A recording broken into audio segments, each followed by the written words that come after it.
Krishna Krishna Hare Hare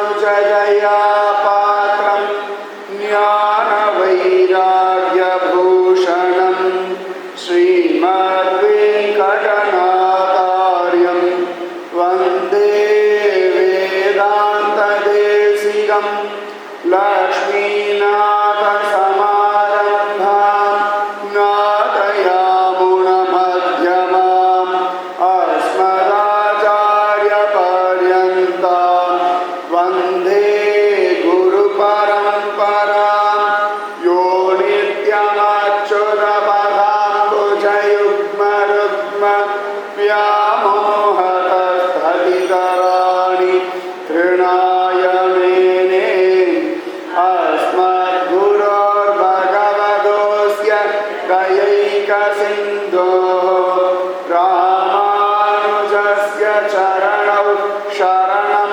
Prabhadye Bhutam Sharascha Mahadagvaya Bhattanath Shri Bhakti Sara Kulasekara Yogi Vahan Bhaktangri Renu Parakala Yatindra Mishran Srimad Parangusamuni Pranatosmi Nityam Nama Sankirtanam Yasya Sarva Papa Pranashanam Pranamo Dukkha Shamanah Tam Namami Harim Param Vasudeva Sutam Devam Kamsa Chanuramadhanam Devaki Paramanandam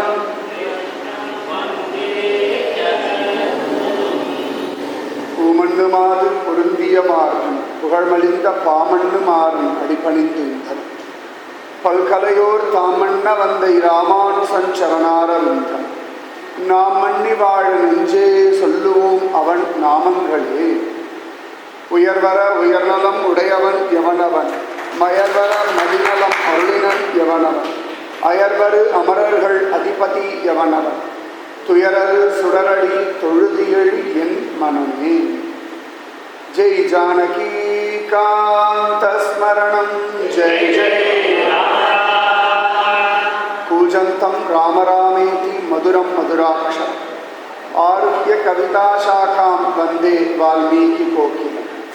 வால்மீகேர் முனிசிம்ஹஸ்ய கவிதாவனசாரிணः ஸ்ருண்வன் Rama கதாநாதம் கோணயாதி பராம் கதிம். யப்பிபன் சததம் ராமச்சரிதாமிருத சாகரம் அதிருப்தஸ்தம் முனிம் வந்தே பிராஜேதசம கல்மஷம். கோஷ்பதி கிருதவாராசி மசகீகிருத ராட்சசம் ராமாயண மகாமாலா ரத்னம் வந்தே அனிலாத்மஜம். அஞ்சனா நந்தனம் வீரம் ஜானகி சோகநாசனம் கபீஷமக்ஷஹந்தாரம் வந்தே லங்கா பயங்கரம். மனோஜவம் மாருததுல்யவேகம் ஜிதேந்திரியம் புத்திமதாம் வரிஷ்டம் வாதாத்மஜம் வானரயூதமுக்கியம் ஸ்ரீராமதூதம் சிரசா நமாமி. அஞ்சிலே ஒன்று பெற்றான் அஞ்சிலே ஒன்றைத்தாவி அஞ்சிலே ஒன்று ஆறாக ஆரியற்காக ஏகி அஞ்சிலே ஒன்று பெற்ற அணங்கை கண்டு அயலார் ஊரில் அஞ்சிலே ஒன்றை வைத்தான் அவன் எம்மை அழித்து காப்பான். கற்பாரி ராமபிரானை அல்லால் மற்றும் கற்பரும் பொற்பா முதலாக புல்லெரும்பாதி ஒன்றின்றியே நற்பால் அயோத்தியில் வாழும் சராசரம் முற்றவும் நற்பாலுக்கு உய்த்தனன் நான்முகனார் பெற்ற நாட்டுளே புலையரமாகி நின்ற புத்தொடு சமணமெல்லாம் கலையறக் கற்ற மாந்தர் காண்பரோ கேட்பரோ தாம். தலையறுப்புண்டும் சாகேன் சத்தியம் காண்மினையா சிலையினால் இலங்கை செற்ற தேவனே தேவனாவான். நன்மையும் செல்வமும் நாளும் நல்குமே திண்மையும் பாவமும் சிதைந்து தேயுமே சென்மமும் மரணமும் இன்றி தீருமே இம்மையே ராமவன் இரண்டெழுத்தினால் वेदवेद्ये परे पुंसि जाते दशरथात्मजे वेद प्राचेतसात् आसीत् साक्षात् रामायणात्मना। जय जानकी कांत स्मरणं जय जय।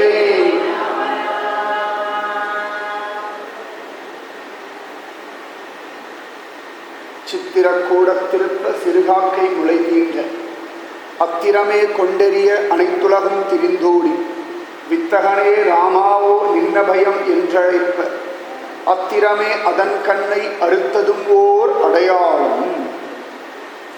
திவ்ய பிரபந்தத்தை வச்சுட்டே ஒரு ராமாயணம் சொல்லலாம். வால்மீகியை தொடாம, கம்பரை தொடாம, துளசிதாசரை தொடாம, சுவாமி பெரியவாச்சான்கள்லாம் பாசுரப்படி ராமாயணம் அப்படின்னே ஒன்று பண்ணியிருக்கார். பாசுரங்களில் சொல்லப்பட்டிருக்கிற ராம விஷயங்களெல்லாம் எடுத்து அதையெல்லாமே தொகுத்து பாசுரப்படி ராமாயணம் அப்படின்னே ஒன்று பண்ணியிருக்கார். அது இல்லாதபடி மதுரகவி ஆழ்வாரை தவிர எல்லாருமே ராமனை பேசியிருக்கார். மதுரகவி ஆழ்வார் மட்டும் சுவாமியை பேசவே இல்லை. அப்படியே பேசினாலும் ஒரு இடத்துல கிருஷ்ணனை பற்றி பேசுகிறார், அவ்வளோதானே ஒழிய முழுக்க முழுக்க தன்னுடைய ஆச்சாரியன் சடகோபனாகிய நம்மாழ்வாரை பற்றி மட்டும்தான் பேசியிருக்கார். அதனாலே பிரபந்தம் அப்படின்றது தமிழ் வேதம், திராவிட வேதம் அப்படின்னு சொல்றோம். எப்படி வேதவேத்யே பரே பும்சி ஜாதே தசரதாத்மஜே அப்படின்னு சொல்லி வேதம் ராமாயணமாக வந்ததுன்னு சொல்கிறோமோ, வேதமாகிய ரிக் யஜுர் சாம அதர்வணத்தான் எல்லா பிரிவாளும் பிரபந்தமாக பாடியிருக்கார்கள். அதுலேயும் சுவாமி நம்மாழ்வார் கரெக்டாக 4 வேதங்களை சாரமாக பாடியிருக்கார். சாமவேதத்தினுடைய சாரம்தான் திருவாய்மொழி. குலசேகர ஆழ்வார், பெரியாழ்வார்லாம் அப்படி அழகா ஒரு ராமனை அனுபவிச்சிருக்கார்கள். எப்பொழுதுமே ராமஸ்மரணையிலே இருந்திருக்கார்கள். அத்தனை சிரேஷ்டம் சுவாமி. பெரியாழ்வார் ரொம்ப அழகா ஆஞ்சநேய சுவாமி சீதைக்கு அடையாளம் சொல்லும்படியான ஒரு 10 பாசுரம் சொல்லியிருக்கார். இது பின்னாடி சொல்ல வேண்டிய பாசுரம், ஆனால் இன்னைக்கு சொல்லலாம், தப்பில்லை. இது சுந்தரகாண்டத்தை வரக்கூடிய விஷயம். ஆனால் நம்ம சொல்லிட்டு இருக்கிற கட்டத்துக்கு தகுந்த மாதிரியான ஒரு பாசம் சித்திரக்கூட பிரபாவம். சித்திரக்கூடம் ரொம்ப விசேஷமானது. இந்த சித்திரக்கூடத்தில் அழகான ஒரு ரகசிய விருத்தாந்தம் நடக்கிறது, காக்காசுர விருத்தாந்தம். ஒரு சந்தர்ப்பத்தில் பரத்துக்கு முன்னாடி சித்திரக்கூடத்தில் தாயார், பெருமாள், லக்ஷ்மணன் ஏகாந்தமாக சௌகரியமாக இருந்துருக்கா. அப்போ ஒரு நாள் தாயார் மடியில் பெருமாள் தலை வச்சு படுத்துருக்கா. ரொம்ப அழகாக இருக்கும் பார்க்கறதுக்கு. அந்த மாதிரி தாயார் மடியில் பெருமாள் தலை வச்சு பார்க்கணும்னா ஸ்ரீவில்லிபுத்தூரில் தான் பார்க்கணும். நாச்சியார் மடியில் பெருமாள் அப்படி அழகாக கையை ஒய்யாரமாக வச்சுட்டு படுத்துருப்பார். உற்சவர், மூலவர் இல்லை, உற்சவர் கையை அப்படி வச்சுட்டு வேலை கதையை வேற அப்படி அதுக்கு சப்போர்ட்டாக வச்சுட்டு அப்படி படுத்துட்டு இருப்பார். ஆண்டாள் நாச்சியார் ஒரு காலை பழக்கின்னு இப்படி வச்சுட்டு ஒரு காலை அப்படி பெருமாளுக்காக ஒரு மடியை கொடுத்துட்டு பார்க்கறதே ஒரு கண்கொள்ளா காட்சி. அந்த மாதிரி சிவபெருமான் பார்வதி தேவியை பார்க்க முடியும். பார்வதி தேவி மடியில் சிவபெருமான் படுத்துட்டு இருக்கிற மாதிரி ஒரே ஒரு ஸ்தலம் சுருட்டப்பள்ளின்னு, பள்ளிகொண்டீஸ்வரர்னே சுவாமியுடைய திருநாமம். திருப்பதி போகிற வழியில் அந்த ஊத்துக்கோட்டை பக்கத்தில் வரும். இந்த புத்தூர் பக்கமாக போகக்கூட இன்னொரு பக்கமாக அப்படி போகும்பொழுது ஊத்துக்கோட்டை பக்கத்தில் சுருட்டப்பள்ளி மெயின் ரோட்லேயே இருக்கும். சிவபெருமான் ஆலாகல விஷத்தை சாப்பிட்டுட்டு அப்படியே ஆயாசத்தில் பார்வதி தேவி மடியில் அப்படி படுத்துருப்பார். டக்குன்னு பார்த்தோம்னா பெருமாள் மாதிரி தான் இருப்பார். நெத்தியில் இருக்கிற விபூதி எடுத்துகிட்டு ஒரு திருமணம் சாதிக்கணும்னா சத்தியமாக பெருமாள் மாதிரியே தான் இருப்பார். அது இல்லாதபடி அந்த கோவிலில் பார்த்தோம்னா பெருமாள் கோவிலுக்கு போகிற மாதிரியே தீர்த்தம் சடாரி வேற உண்டு. அதுதான் ஆச்சரியம். ஏதோ ரங்கநாதன் கோவிலில் தீர்த்தம் சடாரின்னா அதிசயம் இல்லை. அதுலேயும் மலைநாட்டு திருப்பதிகளில் அதுவும் கிடையாது. திருவனந்தபுரத்துலேயோ திருவெட்டாறுலேயோ திருவன் பரிசாரம், திருக்காக்கரை அங்கெல்லாம் போத்திமார்கள்லாம் பூஜை பண்ணுவா. தாந்திரிக பூஜை அங்கே வைகானசமோ பாஞ்சராத்திர ஆகமம்லாம் கிடையாது. அங்கே போனாலும் பெருமாள் தீர்த்தம் இல்லாட்டி சடாரிலாம் கிடையாது. ஆனால் சுருட்டப்பள்ளி ரொம்ப ஆச்சரியமாக இருக்கும். அதுபோல் இங்கே சுவாமி அப்படி படுத்துருக்காராம் தாயார் மடியில். அயோத்தியாவில் கூட சுவாமிக்கு இவ்வளோ ரிலாக்ஸாக படுக்க முடியலையா, இந்த வனவாசத்தில் சௌக்கியமாக அப்படி படுத்துருக்காங்க. அப்பாடா, சீதையோட மடியில் படுத்து எத்தனை வருஷம் ஆயாச்சு, ஒரு நாள் கடைசியில் கல்யாணம் 8 வருஷம் போச்சே அப்படின்னு சுவாமி ரொம்ப அழகாக படுத்துருக்கா. ராமச்சந்திரமூர்த்தி வில்லு அம்பெல்லாம் ஓரத்தை வச்சுட்டு தேனேன்னு ஆற்றுல ரிலாக்ஸாக படுப்போம் பாருங்க, கேஷுவலாக. அந்த மாதிரி ரொம்ப கேஷுவலாக அப்படி பெருமாள் படுத்துன்னு இருக்கார். தாயார் சுவாமி படுத்துன்னு இருக்கிற அழகு அப்படி ரசிச்சுன்னு இருக்கு. அது ஒரு சுகம். ஏன்னா எப்பொழுதுமே ஸ்ரீதேவி சுவாமியுடைய திருவடி கைங்கரியமே பண்ணிட்டு இருக்கா. பாத சேவனம் அப்படின்னு சொன்ன எல்லா மாதிரி பாத சேவை பண்ணுறவள்.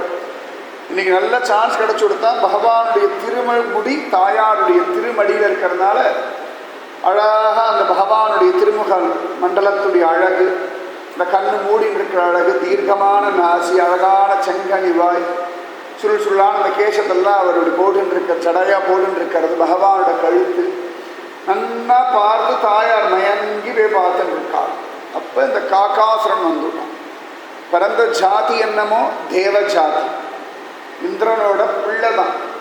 ஆனால் குணம் தப்பாக இருந்தால் அசுரன். குணம் பிராதானியம். எத்தனையோ பேர் பிராமணான்னு சொல்கிறாங்க, குணம் பார்த்தோம்னா அசுரனாக இருக்கு. ராவணனே போதுமே, ஃபஸ்ட் கிளாஸ் பிராமணன், சும்மா இல்லை, சாமவேதி. அவனை மாதிரி சாமகானம் பாடுறதுக்கு இனி ஒரு ஆள் கிடையாது. நான் யாராவது நடந்து போய் பிராமணன் சொல்லிடக்கூடாது. நம்மளெல்லாம் ஏற்கனவே கண்டாலே ஆகிறதில்ல லோகத்தில். இந்த ராவணன் எங்கள் கூட்டம் தான் சொல்லிட்டோம்னா கஷ்டம். குணம் சரியில்லை. அதுபோல தேவனாக இருந்தாலும் குணம் சரியில்லை அப்படின்னா அவன் ராட்சசன், அசுரன், அரக்கன் அப்படின்னு சொல்லி. பிரகல்லாதன் அசுர பிள்ளை. நான் யாரும் அசுரன்னு சொல்றதில்லை, பிரகல்லாத ஆழ்வார், பக்த பிரகல்லாதன் இப்படிதான் சொல்றாங்க. அசுரன்னு சொல்ல மாட்டேங்க. குணம் வசதி, குணம்தான் சாஸ்வதம். இதெல்லாம் ரெண்டாம் பட்சம் தான். இப்போ ஜெயந்தன் ஒரு காகத்தினுடைய வேஷத்தை போட்டுட்டு வந்துட்டான். தாயார் பெருமாள் இருக்கிறத பார்த்தா என்னமோ தோணித்து தாயாரை போய் படுத்துறான். இந்த காகத்துக்கு எப்பொழுதுமே ஒரு புத்தி உண்டு, படுத்தும். ரொம்ப சமத்து, ரொம்ப படுத்தும். அழகா வந்துடுத்து தாயாரை போய் அப்படி தன் கால் வரல் அளவு தரான்றது, தலையெல்லாம் கீறுறது, அழகுனால கொத்துறது. தாயாரும் அப்படி பொறுமையா இருக்கா. கடைசியில தாயாருடைய திருமுலை தடங்களை கீறி ரத்தம் பண்றான். ரொம்ப விசேஷமான திருமலை தடங்கள் தாயார்.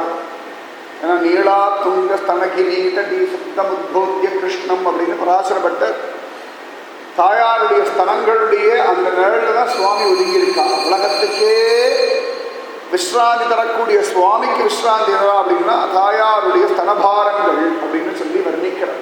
அம்பாசிரிமாதான் ஆண்டாள்.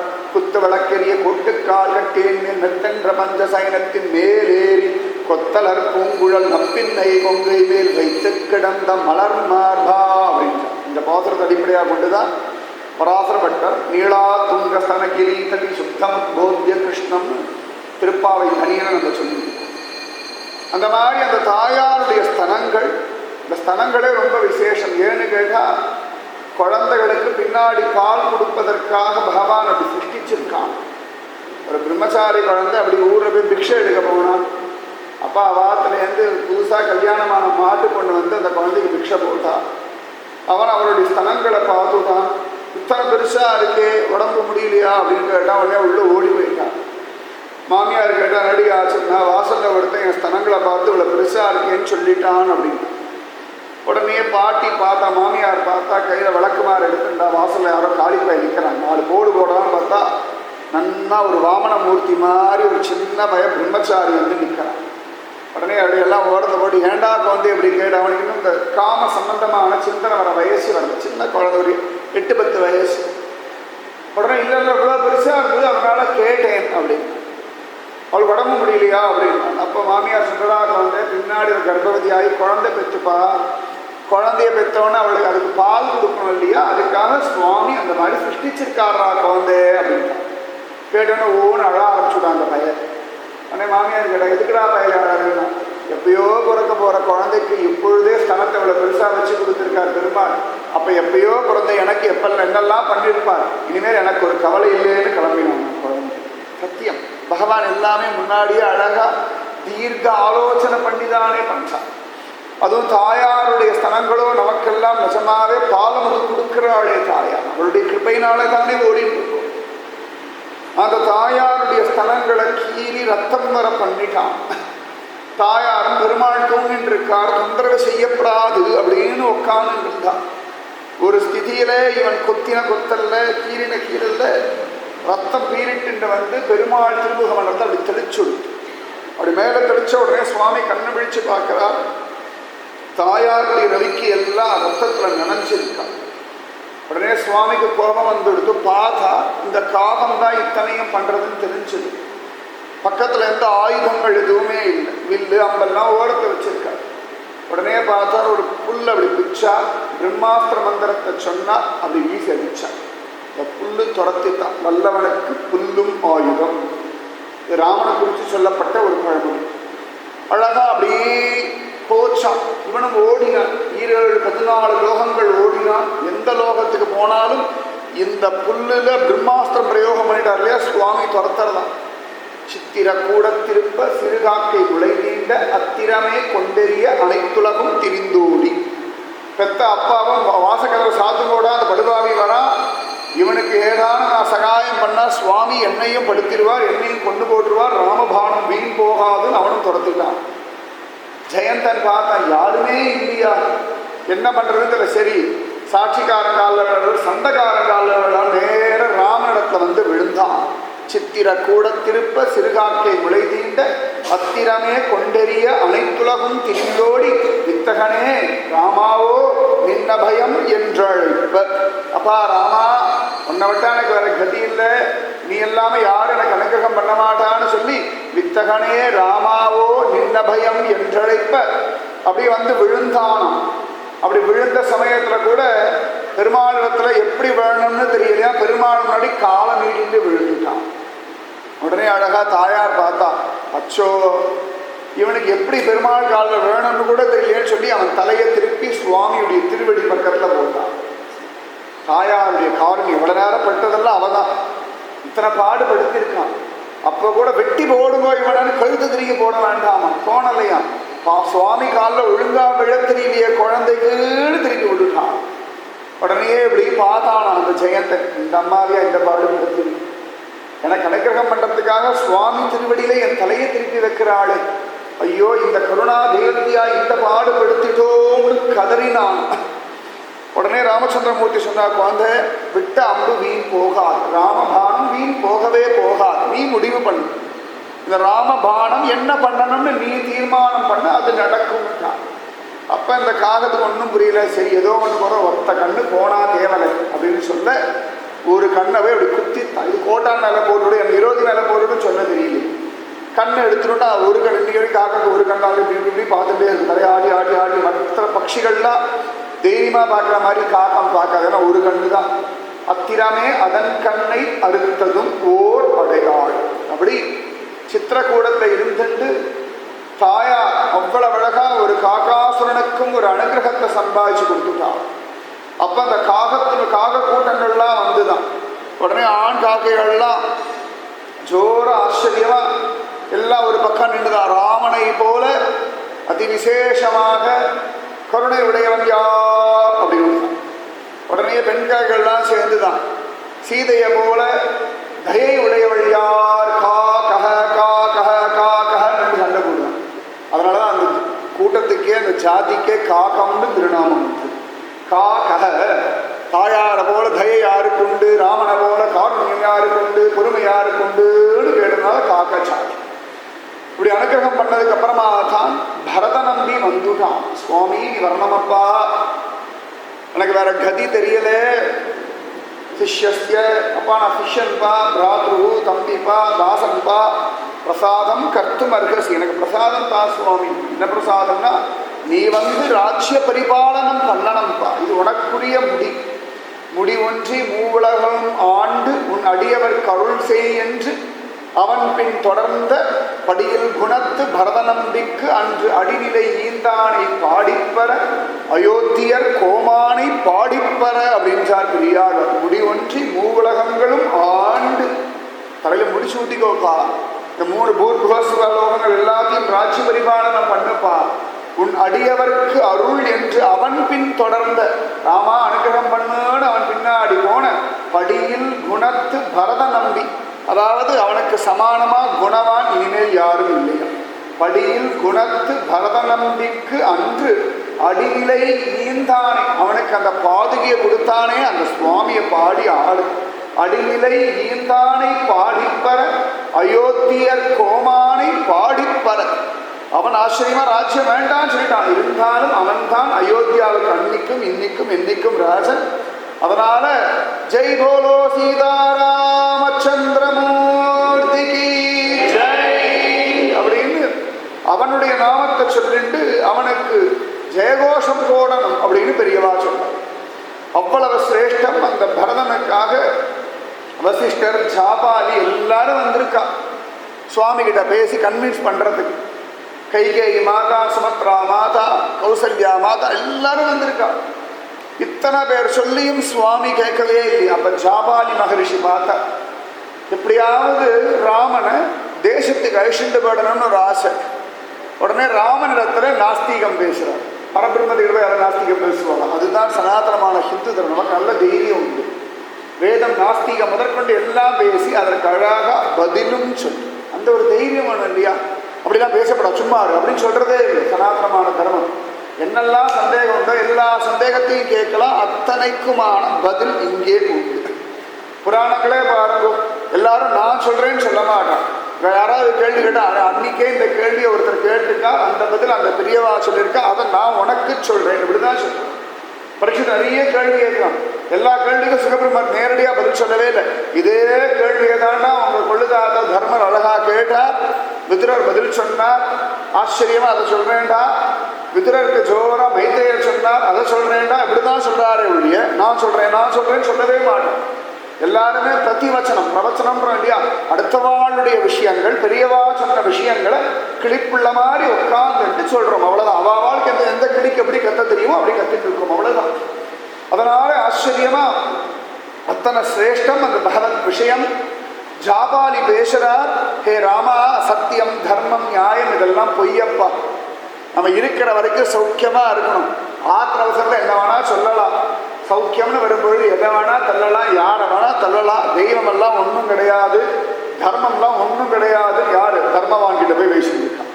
எவர் பிரத்யட்சமான பிரம்மமோ அவரிடத்துல போய் இப்படின்னா சொன்ன சுவாமி எனக்கு கோபமா சத்தம் போடுறார். சத்தியம் தர்மம் நியாயம் பாபம் புண்ணியம் எல்லாம் உண்டு. நம்ம மூதாதைகள் சொன்னதெல்லாம் சத்தியமான விஷயம்தான். இது பொய் கிடையாது, ஏமாத்து கிடையாது. ஒரு நாளும் நான் தர்மத்தை விட்டு விலக மாட்டேன். தர்மோ ரக்ஷதி ரட்சிதக. பித்ருவாக்கிய பரிபாலனம் தான் எனக்கு முக்கியம். நீங்க என்ன வேணா சொல்லுங்கோ, நரகத்தை நான் விட மாட்டேன். சத்தியம் தவறு நரகத்தை நானும் விட மாட்டேன், எங்க அப்பாவும் விட வைக்க மாட்டேன். சத்தியம் தவறி இப்போ சத்தியத்தை விட்டுட்டு ஆசையப்பட்டு பொய்யெல்லாம் சொல்லி ஒரு ராஜ்ய பரிபாலனம் பண்ணி சுகமடைய வேண்டிய அவசியம் எனக்கு இல்லை. நான் பாட்டுக்கு நிம்மதியாக காட்டிலேயே இருப்பேன்னு சத்தம் போட்டுட்டான் ராமன். உடனே வசிஷ்டர் சமாதானப்படுத்துகிறார். ராமா, நீ சொல்கிற அத்தனையும் அவருக்கு தெரியும்பா, இருந்தாலும் நீ எப்படியாவது நாட்டுக்கு வந்துடணுமேனு ஆசையில் சொல்கிறார் அப்படின்னு பகவான் சொன்னார். அவர் எதுக்கு சொன்னார் எனக்கு புரிஞ்சது. ஆனாலும் தர்மத்தினுடைய விஷயங்கள் என சூக்ஷ்மமானது தர்மம். தர்மம்ன்றது ரொம்ப பெருசு, யாராலையுமே வர்ணிக்க முடியாத தர்மம். அதனால தான் சனாதன தர்மம்னு பேர். நமக்கு இந்து தர்மம் இந்து மதம்லாம் பேர் கிடையாது, சனாதன தர்மம். தர்மத்திலே நிறைய உண்டு. சாமானிய தர்மம், ஆபத் தர்மம், விசேஷ தர்மம் எல்லாம் உண்டு. சாமானிய தர்மம் எல்லாருக்கும் பொது, ஃபாலோ பண்ணி தான் ஆகணும். ரெட் சிக்னல் வந்துடுத்தா எல்லாரும் நின்றுத்தான் ஆகணும். ஆபத் தர்மம், ஆம்புலன்ஸ்கார சிக்னல் எல்லாம் போயிட்டே இருக்கும். சிக்னல் ரெட் சிக்னல் இருந்தால் கூட அவன் பாட்டுக்கு போயிட்டு ஆபத் தர்மம். விசேஷ தர்மம், யாரா எம்பி எம்எல்ஏ அவ்வளோ அப்படிதான் போயிட்டு இருக்கா. பிரதான் மந்திரி போறார், இல்லாட்டி ஜனாதிபதி போறாருன்னா அவளுக்கு சிக்னல் நிற்க வேண்டிய விசேஷ தர்மம். சிலதெல்லாம் ஆபத் தர்மம், சிலதெல்லாம் விசேஷ தர்மம், சிலதெல்லாம் சாமானிய தர்மம். அதனால தான் சுகபிரம்ம மகரிஷி அழகா ராசலீலையை பற்றி சந்தேகமா பரீட்சித் மகாராஜன் கேள்விகள்னு சொல்லுவாங்க. அந்த பெரியவாளுடைய வார்த்தைகள் நமக்கு பிரமாணம். அவளுடைய எல்லா ஆச்சாரங்கள், எல்லா அனுஷ்டானங்கள், எல்லா கர்மாக்கள் நமக்கு பிரதானம் கிடையாது. சிவபெருமான் ஆளாக விஷத்தை குடிச்சார் அப்படின்னு நம்மளும் குடிக்கப்படாது. சிவபெருமான் ஆளாக விஷத்தை குடிச்சா உடனே பார்வதி கழுத்தை பிடிச்சா நம்மளும் ஒரு டம்ளர் விஷத்தை குடிச்சு ஆட்டுக்காடி பிடிக்க சொன்னா அப்படியே போக வேண்டும். அதனால சில விஷயங்கள்ல ஃபாலோ பண்ணணும். சில விஷயங்கள் அவளால் மட்டும்தான் முடியும்னு இருக்கு. அதனால தர்மத்தை மீறமாட்டேன், தர்ம ரகசியம் எல்லாருக்கும் தெரியணுன்றதுக்காக நானும் பேசினேன் அப்படின்னு ராமன் சொல்ல பரதன் விதவிதமா சொன்னான். இவ்வளவு தூரம் பரதன் சொல்லி ஏண்டா எடுப்படுற அது ஒரு கேள்வி வருது இல்லையா? சீதா பிராட்டி கேட்டா, ஆசிரியமா லக்ஷ்மணன் கேட்டா, இவாளுக்கெல்லாம் சம்மதம் கொடுத்த சுவாமி அயோத்தியாலேருந்து இத்தனை பேரை கூட்டுண்டு வந்த பரதனுக்கு உடனே அனுகிரகம் பண்ணி சரிப்பா வரேன்னு சொல்ல வேண்டியது தானே. கேட்டால் சத்தியம்னு சொல்லலாம். அப்பா கொடுத்த வாக்கு, அப்பாவோட வாக்கு வீண் போகப்படாதுன்னு சொல்லலாம். அதான் அதோட முக்கியமாக பெரியவா சொல்றா, வைஷ்ணவ சம்பிரதாய ஆச்சாரி பெரியவா, பரதன் முதல்ல சீதா மாதா காலில் விழுந்திருந்தானே எல்லாம் மாறி போயிருக்கும். அவன் நேரடியாக ராமாவை போய் கேட்டுட்டான். பெருமாளுக்கு நேரடியாக போகவே கூடாது, வம்பு. அவர் இடத்துல போனோம் வச்சுக்கோங்களேன், நம்முடைய தகுதி எல்லாம் எக்ஸ்ரே ஸ்கேன் எல்லாம் பண்ணி பார்த்துட்டு இது தேராதுன்னு தள்ளி வச்சிருக்கோம். அதனால தான் முதல்ல திருப்பதி போனோன்னா முதல்ல கீழே போய் அலர்மேல் மங்காவை சேவிச்சிடும், சுலபமாக சேவிச்சுடலாம். இவள் ரெக்கமெண்டேஷன் வாங்கிட்டு மலை ஏறினா வச்சுக்கோங்க, பெருமாள் பயந்து நடிக்கு அனுகிரகம் பண்ணிடுவேன்.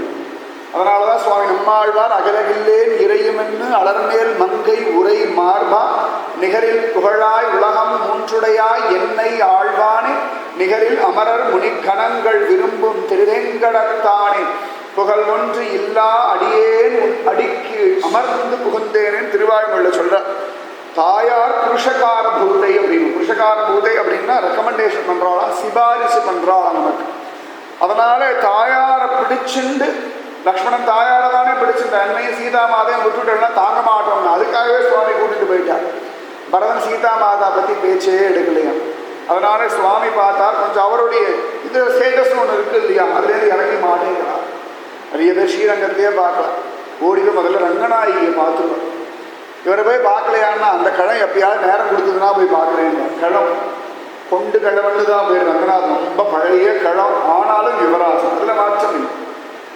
ஆனால் தாயார் ரங்கநாயகியை பார்த்துட்டோம் அப்படின்னாலே ரங்கநாதன் ஆச்சரியமா அனுகிரகம் பண்ணிடுவா அப்படின்னு பெரியவாச்சம். அதனால தாயாருடைய கிருபா கடாட்சம் பூரணமா வேணும், நமக்கு பரிபூரணமா வேணும். தாயாருடைய கடாட்சம் ஒண்ணுதான் நமக்கு கதி.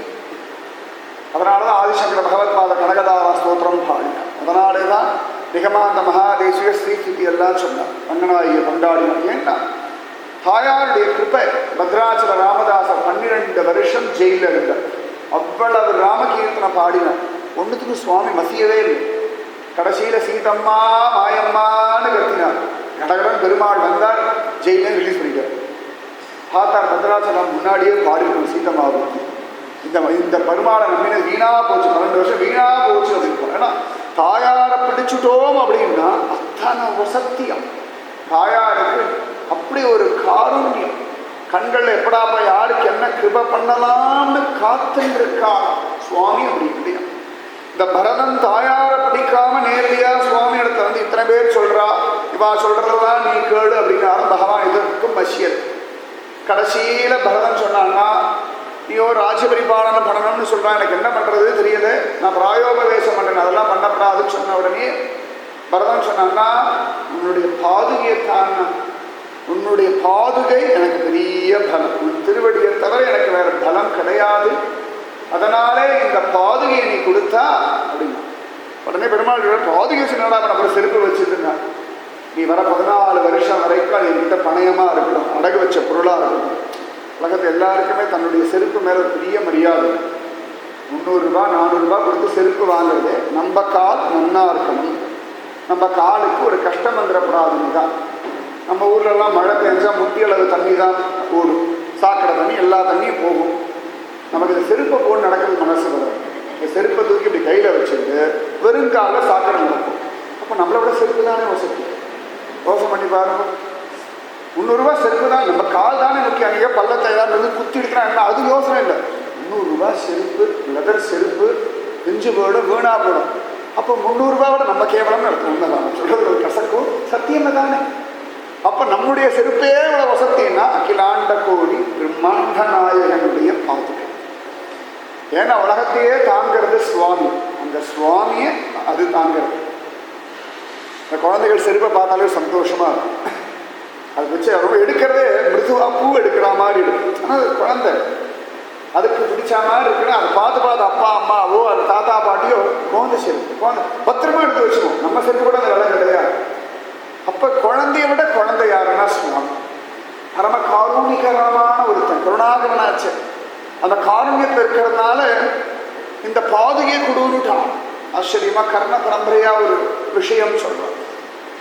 ஒரு சந்தர்ப்பத்தில் சுவாமி இப்படி வெளில போயிருந்தாரா, சங்கம் சக்கரம் ஆச்சரியமா கிரீடம் பாதுகை இதனால விட்டுட்டு போயிட்டார் சுவாமி.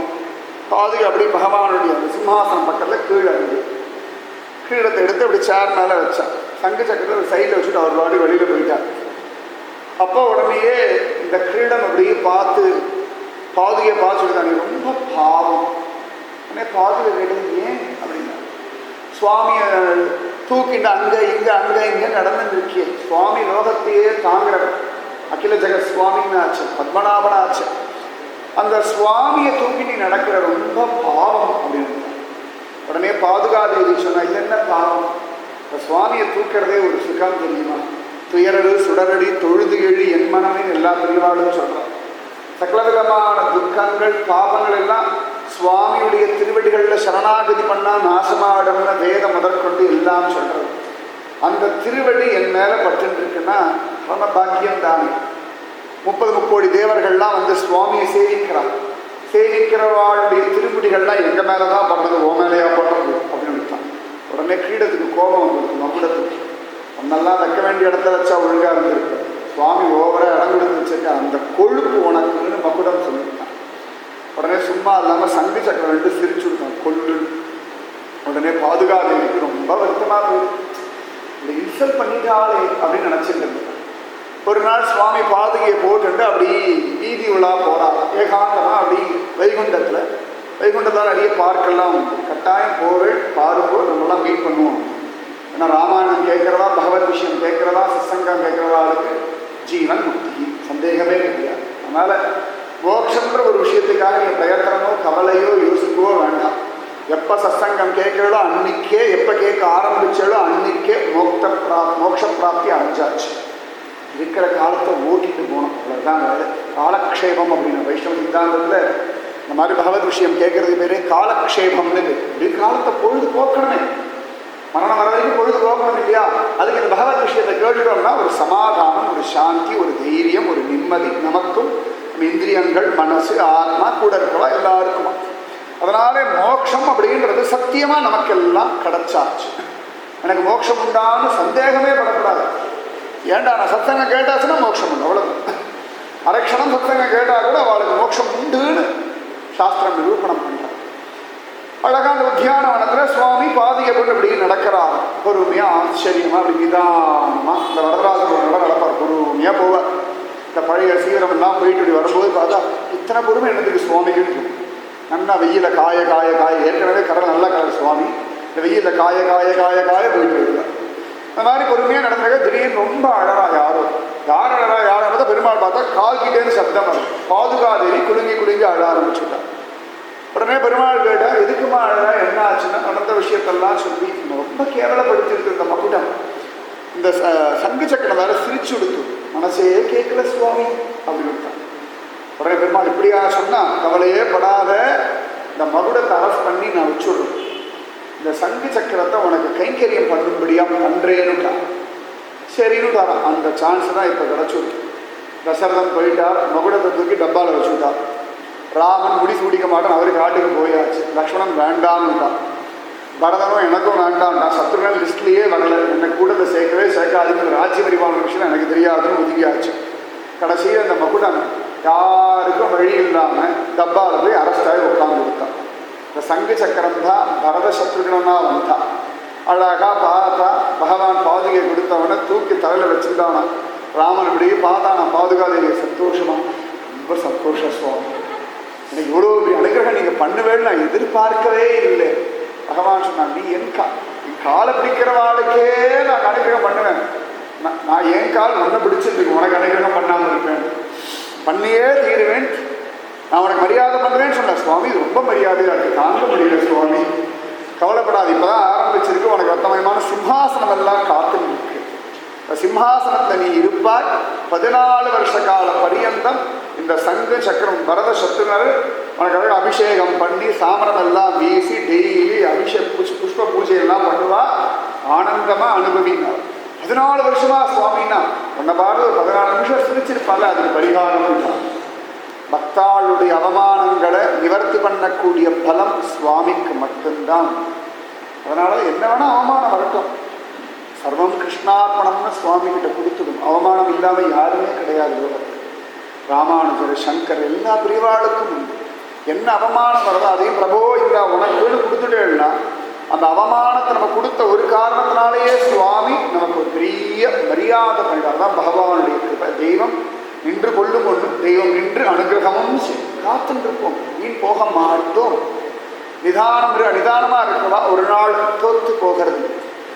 அழகா பரதனுக்கு ஜோரா கொடுத்துட்டான். பாராளும் படர் செல்வம் பரத நம்பிக்கே அருளி அப்படின்றார்.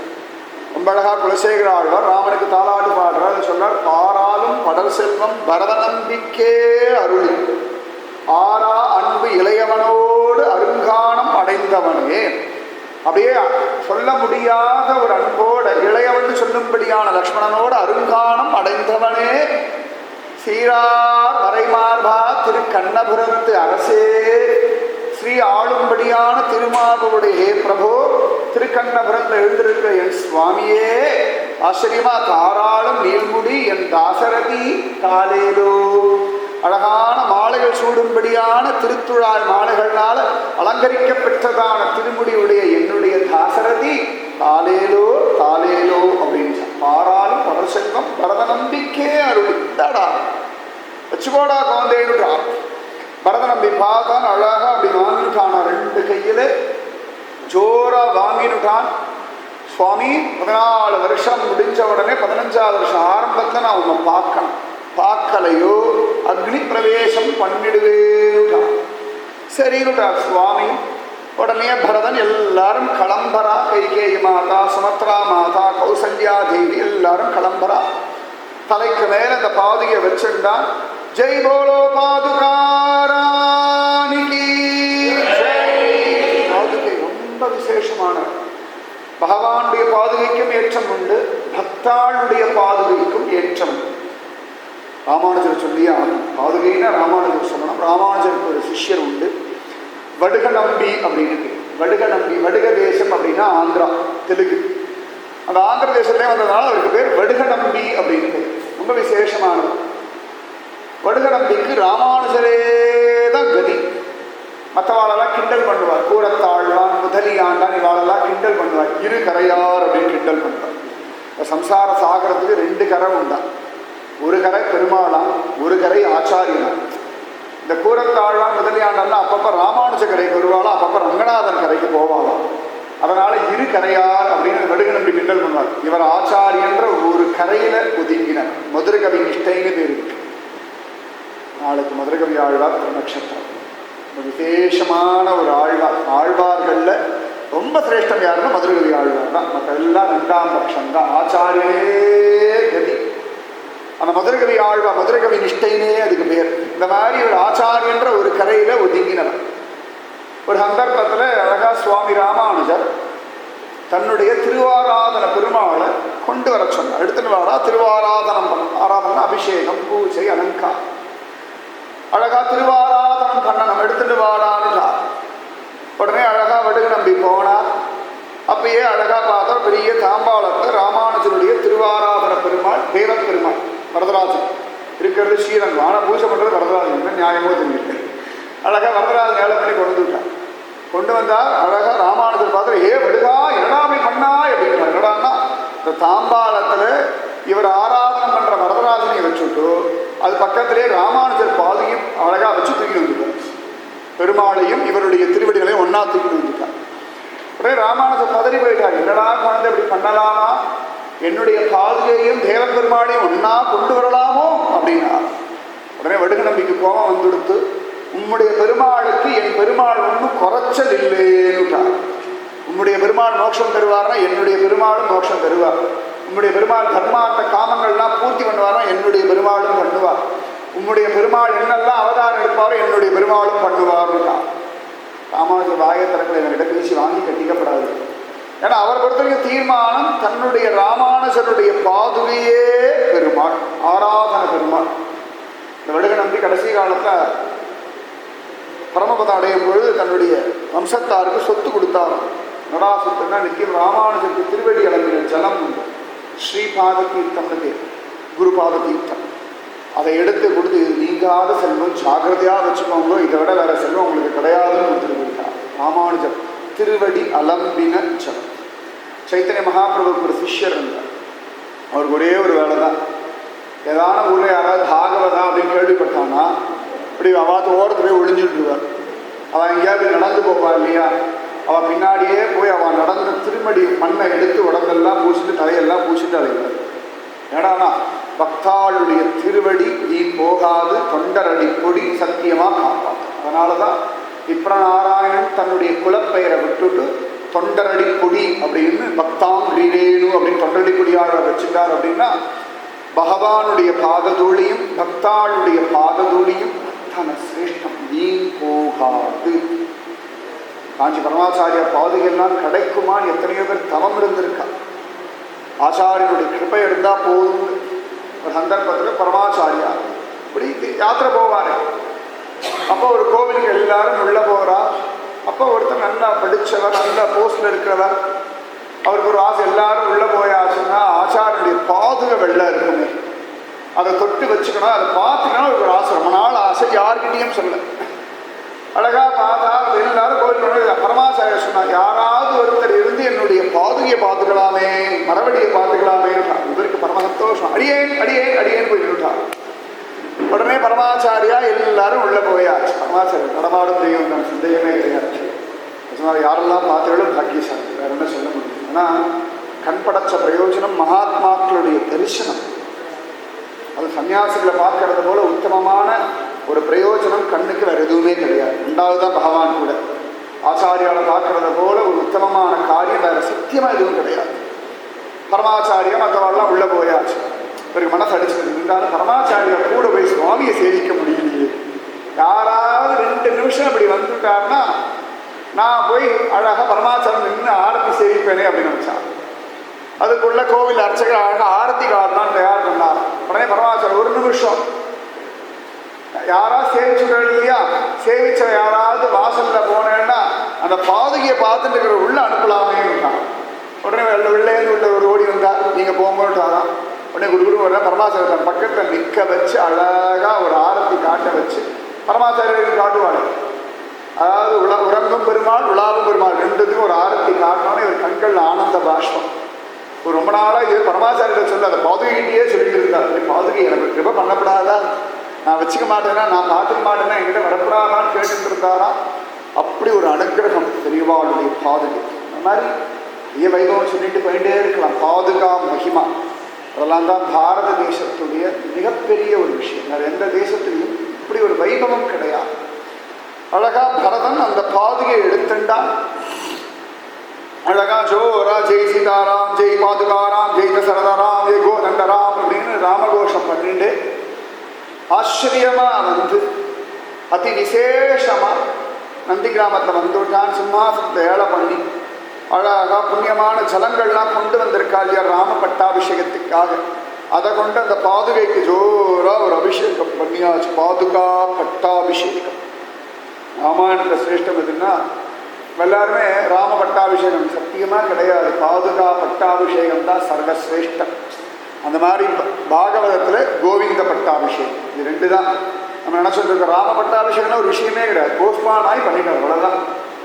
ராமனுக்காக தயார் பண்ண எல்லாமே பாதுகைக்கு கிடைச்சதுன்னா அப்போ ராமனை காட்டிலும் பாதுகா தேவி வசத்தின்னு தானே காண கிடைக்கணும். அத்தனை வசத்தி பாதுகா. இன்னைக்கு ஸ்ரீநாத்ஜி ரொம்ப அழகான ராஜஸ்தானில் இருக்கிற ஒரு கிருஷ்ணன், அவனுக்கு அழகாக டெய்லி காலையில் செருப்பெல்லாம் வைப்பான் வாசல்.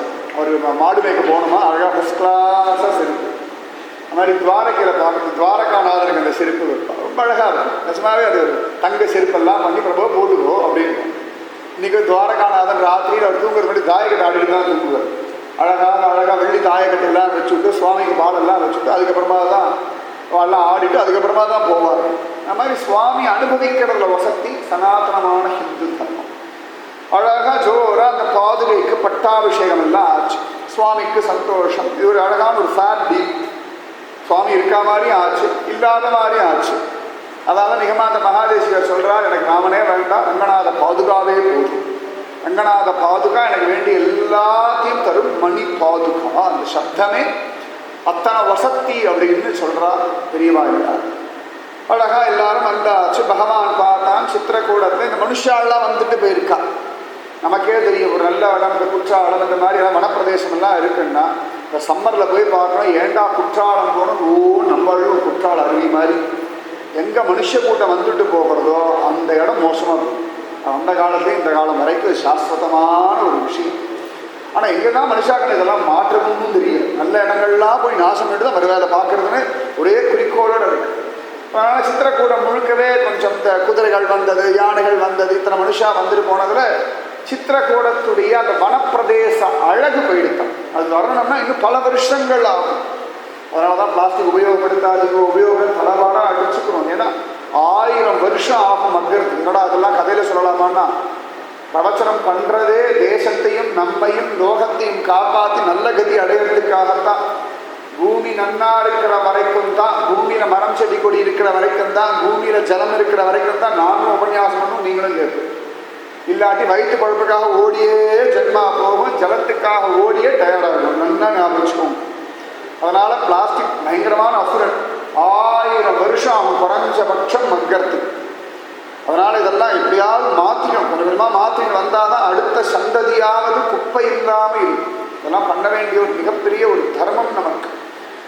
பகவான் ராமன் பார்த்தா சித்திரக்கூடம் முழுக்க குப்பையாயிடுது. பிளாஸ்டிக் குப்பையில் மற்ற குப்பையெல்லாம் ஆயிடுது. பகவான் பார்த்தா இங்கே இருந்தால் எனக்கு பரதனுடைய ஞாபகம் நிறைய வருது. அது தவிர சுவாமி இங்கே இருக்காருன்னு சொல்லி நிறைய பேருக்கு தெரிஞ்சு போயிடுது. அவா நான் போய் 8 பேர் ராமனை பார்த்துட்டு வரேன்னு கிளம்பி வந்துடுவான். அதனால் சுவாமி பார்த்தா இன்னும் கொஞ்சம் உள்ள போயிடுவோம், சித்திரக்கூடத்தை விட்டு கிளம்பிடுவோம் அப்படின்னு சங்கல்பம் பண்ண லக்ஷ்மணனும் தாயாரையும் கேட்டார். அவர் 2 பேர் சொன்னார், சுவாமி என்ன சொல்கிறீர்களோ அவ்வளவுதான், தேவர் என்ன தீர்மானிக்கிறீர்களோ அதன்படி இருப்பது எங்கள் கடமை, அவ்வளோதான். சுவாமி தீர்மானிக்கட்டுமே, நம்ம ஏன் தீர்மானிக்கணும்? எத்தனையோ விஷயங்கள் நம்ம தீர்மானித்தோம், ரொம்ப ஆசைப்பட்டு பிரார்த்தனை பண்ணோம், ரொம்ப அழுது அடம் பிடிச்சி சுவாமி கிட்ட வாங்கிட்டோம். ஆனால் அதெல்லாம் அனுபவிச்சுட்டு இருக்கோமா? நம்ம அப்படி அழுது அடம் பிடிச்சி பிரார்த்தனை பண்ணி 48 சுற்றி எல்லாம் சம்பாதிச்சு அந்த பிரார்த்தனா சம்பாதிச்சு பல விஷயங்கள் பார்த்தா அதுக்கப்புறம் பெருமாள் இது எனக்கு வேண்டவே வேண்டாம், இதை எடுத்துகிட்டு போனால் தேவையில்லை அப்படின்னு திருப்பி அதுக்கு ஒரு பிரார்த்தனை தேவையா? தேவையில்லாமல் கஷ்டப்பட்டு வாங்கிட்டு ரொம்ப தபசு பண்ணி ரொம்ப அழகாக தபசு பண்ணி ஒரு 3 வரம் வாங்கிட்டார். 3 வரம். அந்த 3 வரத்தில் ஜோராக அவர் நினச்சதெல்லாம் நடக்கும் அப்படின்னு அழகாக பார்த்தா. ராத்துக்கு வந்தார். பாட்டி ரொம்ப வயசான பாட்டி, இவரும் தாத்தா. சரி மனைவி அழகா 26 சந்தோஷம்னு சொல்லி மனைவிக்கு இளமை வரட்டம்னு கேட்டுட்டார். மனைவிக்கு இளமை வந்து உடனே அவளுக்கு பரம சந்தோஷம், இவருக்கு பரம சந்தோஷம். அழகாக அடுத்தால் எங்கேயோ உஞ்சவரத்துக்கெல்லாம் போனால் அந்த சமயத்தில் ஆற்றுக்கு முடிச்சுட்டு ஆற்றுக்கு வந்து பார்த்தா மனைவியை காணலை. உடனே பக்கத்தில் இருக்கவாள்லாம் சொன்னால், இந்த மாதிரி ராஜா திருநீதி வழியாக வந்தால் உங்கள் மனைவியை பார்த்தா ரொம்ப அழகாக இருக்கான்னு சொல்லி அவர் அழிச்சுட்டு போயிட்டார். அந்த புறத்துக்கு அழிச்சுட்டு போயிட்டாங்க. உடனே அவருக்கு வந்ததே கோபம். அந்த அழகி கழுதையாக போடுறோம்னு 2வது தரம் போச்சு. உடனே அதை அந்த கழுதையாக கத்திட்டு உடனே தடியால் அடித்தா கழுதை அழகு அடிச்சுட்டு ஓடி இவர்கிட்ட வந்து நின்றுது. உடனே அழுது, நான் பாடு வேணும்னு தானே இருந்தேன், கிழவியாவா நிம்மதியாக இருந்தேன், குமரியாக்கல கழுதியாக என்ன பண்ணுவேன், நீ மறுபடியும் கிழவியாவா இல்லை. கஷ்டப்பட்டு தபசு பண்ணி 3 வரத்தை வாங்கி இப்படி வேஸ்ட் பண்ணிட்டேன். நம்ம பண்ணுறது இதுதான் பண்ணிட்டு இருக்கோம். கஷ்டப்பட்டு கோவிலுக்கெல்லாம் போய் உண்டியல் பைசாவெல்லாம் போட்டு பிரார்த்தனை எல்லாம் பண்ணி நாமஜபமெல்லாம் பண்ணிட்டு இது வேணும் அது வேணும் கேட்டுட்டு இதுலேருந்து காப்பாற்றினா தேவையில்லை. கஷ்டப்பட்டு அந்த வீடு வாங்கணும், இந்த வீடு வாங்கணும், அப்புறம் இந்த வீடு விற்றா தேவை, அப்புறம் பக்கத்தில் இருக்கவா சரி என்னத்துக்கு ஆண்டாள் மாதிரி விட்டுடணும். உனக்கு தெரியும் ஆராய்ந்து அருளேலோர் என்பா. ரொம்ப அழகு. ஆண்டாள் மாதிரி பிரார்த்திக்கிறது யாராலையும் முடியாது. எனக்கு எது ஹிதம் எது நல்லது என்னை விட உனக்கு நன்னாது சத்தியமா. நமக்கு எத்தனை நாளாக நம்மளை தெரியும் சொல்லணும். இந்த ஜென்மாவிலேயே ஒரு குறிப்பிட்ட வயசுக்கு அப்புறம் தான் நமக்கு நம்முடைய விஷயங்கள் ஞாபகம் இருக்குது. அது தூக்கத்தையும் மறந்து போயிடும். ஆனால் எத்தனையோ கோடி ஜென்மாவா சுவாமிக்கு நம்மளை நன்னா தெரியும். நமக்கு எது நல்லது எது கெடுதல் எது தேவை எது தேவையில்லாது எல்லாம் அவருக்கு தெரியும். அவரிடத்துல ஒப்படைச்சிட்டோம்னா அழகாக பார்த்து நடத்துவார். நம்ம எதுக்கு அனாவசியமா நம்ம பாட்டுக்கு நாமஜபம் பண்ணணும், கர்மாவை பண்ணணும். சுவாமி இருக்கா தைரியமாக இருக்கணும். கஷ்டப்பட்டு நாமஜபத்தெல்லாம் வேஸ்ட் பண்ணிடக்கூடாது. நிறைய நாமஜபங்கள்லாம் வேஸ்ட்டாக போயிடுது. இந்த முத்து குளிப்பா தூத்துக்குடி பக்கத்துலலாம் இந்த முத்து குளிச்சு நல்லா முத்து எடுப்பான். இந்த முத்தை எடுத்துட்டு அழகாக வீட்டில் வச்சிருப்பான், நல்ல விலைக்கு வந்தால் விற்கலாம் அப்படின்னு. சமயத்தில் அந்த வீட்டில் இருக்க ஸ்திரீகள் என்ன பண்ணுவா, ஏதான ஆத்திர அவசரம் உப்பு புளி மிளகா வேணும்னா மளிகை கடைக்காரங்கிட்ட போய் இது ஒரு முத்தை கொடுத்து ஒரு 1/4 கிலோ புளியை கொண்டா, 1/4 கிலோ உப்பை கொண்டாடுவோம். முத்துக்கு போய் உப்பு புளியானா அவளுக்கு அவ்வளோதான் விலை. அதே வேற யார்டா கொடுத்தா நல்ல விலைக்கு விற்பான். அதே ராஜன் கிட்ட கொடுத்தா அவன் அழகா கிரீடத்தில் வச்சு அலங்காரம் பண்ணி அனுபவிப்பான். அந்த மாதிரி நாம ஜபத்துக்காக ஜெபிக்கும். இந்த பிரயோஜனம்னு இல்லை, நம்ம ஜெபிச்சாலே அது எல்லாத்தையும் தானா கொடுக்கும். ஒரு விஷயத்தை ஆலோசனை பண்ணி நம்ம பண்ற நாமஜபம் அதுக்கு மட்டும்தான் நினைச்சிருக்கோம். சத்தியமா கிடையாது. அதையும் தாண்டி மோட்சம் வரைக்கும் தரக்கூடியது நாமஜபம். அதனால சுவாமி கிருபை பண்ணுவார், அவருக்கு தெரியும்னு நம்ம கர்மாவை பண்ணிண்டு நம்ம வாழ்க்கையை விட்டு ஒப்படைச்சுட்டா போகும். இளையாழ்வார் லக்ஷ்மணனும் தாயாரும் சொல்லிட்டா சுவாமி இட்ட வழக்குன்னுட்டான். அதனால சுவாமி சொன்னார் சரி கிளம்பலாம்னு கிளம்பியா. சித்திரக்கூடத்தை விட்டு கிளம்பியாச்சு சுவாமி. சித்திரக்கூடத்தில் இருந்த அந்த பசு பட்சிகள் எல்லாம் பார்த்து சுவாமி இல்லையா கிளம்புறாரா, சரி இதுவரைக்கும் கிடைச்ச பாக்கியமாச்சு அப்படின்னு கிளம்பிட்டுக்கலாம். இருந்தவா பார்த்தா சில பேர் சுவாமியோடைய இந்த பட்சிகள்லாம் எங்கே போகிறாரோ அப்படி கிளம்பி போகிறார். சுவாமி இன்னும் ஆரண்யத்துக்குள்ள அடர்த்தியான காட்டுக்குள்ள நுழைய. தண்டகாரண்யம் ரொம்ப அடர்த்தியான ஆரண்யம். ரிஷிகள் காட்டுவாசிகள் இவாள்லாம் தான் இருப்பா. இந்த நகரத்தில் இருக்கக்கூடிய ஜனங்கள்லாம் அங்கே வரது கிடையாது. அது என்னன்னு இருக்கு. அழகா ஆரண்யத்துக்குள்ள சுவாமி நுழையிறார். அயோத்தியா காண்டம் முடிஞ்சு ஆரண்ய காண்டம். அழகா சுவாமி நுழையிறார். நுழைஞ்ச உடனே முதல்ல ஒருத்தருடைய ஆசிரமத்துக்கு போறார். அத்ரி மகரிஷி. ஜெய் போலோ அத்ரி மகரிஷிக்கு ஜெய். ரொம்ப அழகு. இப்போதுலேருந்து பார்த்தா சுவாமி அப்படி நடக்கிறார். நடந்து நடந்து நடந்து நடந்து நடந்து 14 வருஷம் நான் ஸ்டாப் நட. நமக்கு ஒரு 14 நிமிஷம் டாக்டர் நடக்க சொன்னாலே கஷ்டமா இருக்கு. அதுவே வாக்கிங் போனோம்னா கூட யாராவது வந்தால் தேவைன்னு தோன்றது. யாரும் கிடைக்கலையா ஒரு நாயாவது கூட்டிட்டு போகணும்னு தோணும். அதுவும் கிடைக்கலையா ஒரு மொபைல் ஃபோனை காதில் மாட்டிட்டு போகிறாங்க. இடகைகளோட பாவனை உபன்யாசம் கேட்டால் சந்தோஷம். அவ்வளோதான் நம்ம சொல்ல முடியும். வேற என்ன சொல்ல முடியும் சொல்லுங்க. இதில் அன்றைக்கி ஒரு அட்வர்டைஸ்மெண்ட் பார்த்தோம் திருநெல்வேலியில். நடப்பது நன்மைக்கே ஒரு பெரிய போது பரவாயில்லையே கீதா வாசனை போட்டுருக்கானு பார்த்தா கீழே அந்த வாக்கர் இருக்கும் பாருங்க, அதுக்கு அட்வர்டைஸ்மெண்ட். நடப்பது நன்மைக்கு. நம்ம சொல்ற நடப்பது நன்மைக்கு வேற, அவன் சொல்ற வாக்கிங் நன்மைக்கு நடத்துல போட்டுருக்கான். சந்து போயிட்டேன். கீதா வாக்கியம் என்ன பாடுபடுறது எல்லாருக்கிட்டையும் மாட்டின்னு யோசிக்கிறான். நல்லா யோசிக்கிறான். அட்வர்டைஸ்மெண்ட் பண்ணுறனால நம்ம கிட்ட பணங்கிறது என்னெல்லாம் வழி உண்டு அத்தனை அழகா யோசிக்கிறோம். எப்படியா நம்ம கிட்ட இருக்க வஸ்துக்களை பிடிங்கிண்டு அவள் கிட்ட தள்ளி விட்டாதான் அவளுக்கு நிம்மதி நிம்மதி நிம்மதி நிம்மதி. அப்பா அநியாயம் ஆச்சரியமா இருக்கு. லோகத்தை என்ன சொல்ல முடியும். அதனாலதான் சங்கரர் சொன்னார் ஜெகத் வித்யா நம்பாதே.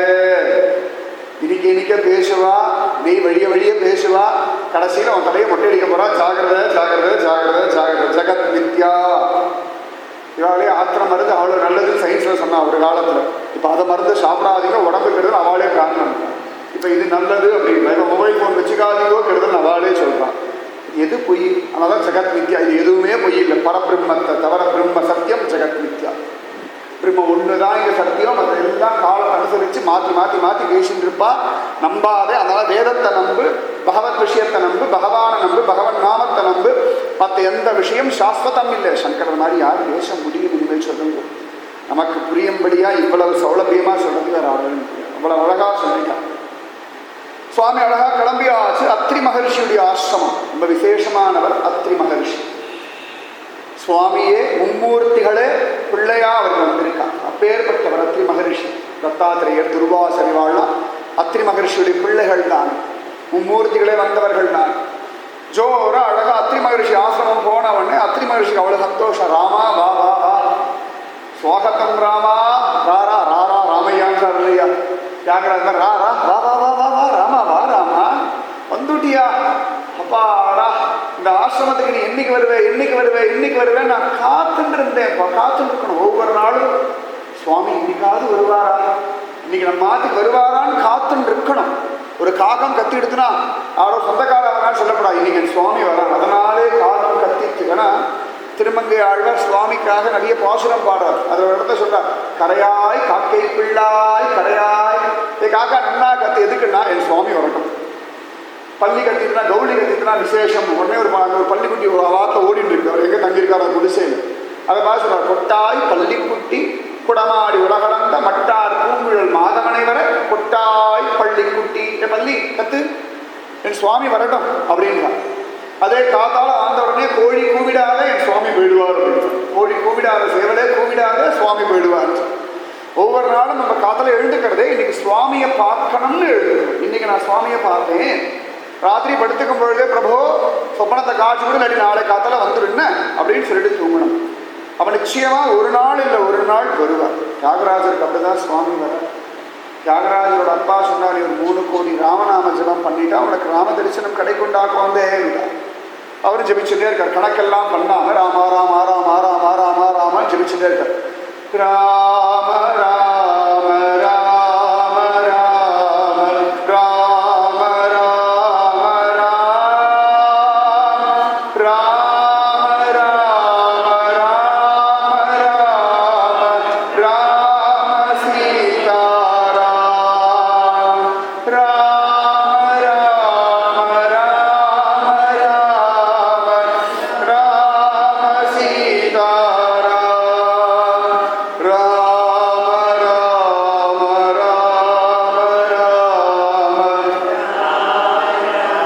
ராம ராம ராம ராம சீதாராம். நல்லா ஜெபிக்கணும். ராகம் தாளம் பல்லவின்னா அவசியம் இல்லை. எப்படி சொல்றதோ ஜெபிச்சா போதும். ரொம்ப அழகா குலசேகர ஆழ்வார் முகுந்த மாதால சொல்றார். ஸ்ரீநாத நாராயண வாசுதேவ ஸ்ரீகிருஷ்ண பக்த பிரிய சக்கரபாணே ஸ்ரீராம பத்மாட்ச ஹரே முராரே ஸ்ரீ பத்மநாபாச்சுத கைடபாரே அனந்த வைகுண்ட முகுந்த கிருஷ்ண கோவிந்த தாமோதர மாதவா இதி அப்படின்னு சொல்லிட்டு பக்தும் சமர்த்தோபி நாபக்தி கஷ்டித்து அஹோ ஜனானாம் வியசனாபிமுக்கியம். ஸ்ரீநாத நாராயண ராமெல்லாம் வருது. ஆனாலும் இதை சொல்லாம எப்ப பார்த்தாலும் ஒரே கவலையா இருக்கு. மனசே சரியில்லை, உடம்பே முடியல, யாரும் ஒழுங்கில்லை. இவ்வளவும் சொல்றதை விட்டுவிட்டு ஸ்ரீநாத நாராயண வாசுதேவ சும்மா சொல்லுங்க. ஸ்ரீநாத நாராயண வாசுதேவ ஸ்ரீகிருஷ்ண பக்த பிரிய சக்கரபாணி ஸ்ரீ பத்மநாப அச்சுத கைடபாரே ஸ்ரீராம பத்மாட்ச ஹரே முராரே அனந்த வைகுண்ட முகுந்த கிருஷ்ண கோவிந்த தாமோதர மாதவா. எல்லாருக்கும் தானே வருது. ஏதாவது பைசா கொடுத்துட்டு சொன்னேடா, இல்லாட்டி பத்மாசனம் போட்டுட்டு நெஞ்சில் வந்து சொன்னேடா, கையில் ஜபமாலை வச்சுன்னு சொன்னேடா, ஒன்றும் கிடையாது. யாருக்கு எங்கே சௌகரியமாக உட்காந்து ராகம் இருந்ததா, தாளம் இருந்ததா, பல்லவி இருந்ததா, ஸ்ருதி இருந்ததா, லயம் இருந்ததா, ஒன்றும் இல்லை. வாயை திறந்தோ சொன்னோம், மனசால சொன்னோம், அவ்வளவுதான். இது ஒரு கஷ்டம் இல்லையே. இதுக்கு என்ன பெரிய ட்ரைனிங் கிளாஸ் வேணுமா? இதுக்கு எதாவது பெருசாக மெடிடேஷன் போர்டு போடணுமா? ஒரு மாதம் ட்ரைனிங் கொடுக்கணும்? ஒன்றும் இல்லை. வாயினால் பாடி மனதினால் சிந்திக்க ஆண்டாள் தெளிவாக சொல்கிறார். நீ இருக்கிற இடத்துல வாயினால் பாடு, சுவாமியை மனசனால நினை, மற்றதெல்லாம் அவர் பாடு, இவ்வளவுதான்.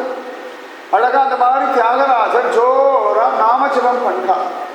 ஒரு நாள் ராத்திரி படுத்துக்கும் பொழுது, ஹே ராமா, என்னைக்கு எனக்கு 3 கோடி ராமநாமம் ஆகும் தெரியலையே, நான் என்னைக்கு ராமா உன்னை பார்க்க போறேன் தெரியலையேடா ராமான்னு சொல்லும்போது கரெக்டாக 3 கோடி ஆயிடுச்சு. வாசக்கதவை யாரும் இல்லைன்னா தட தச்சா.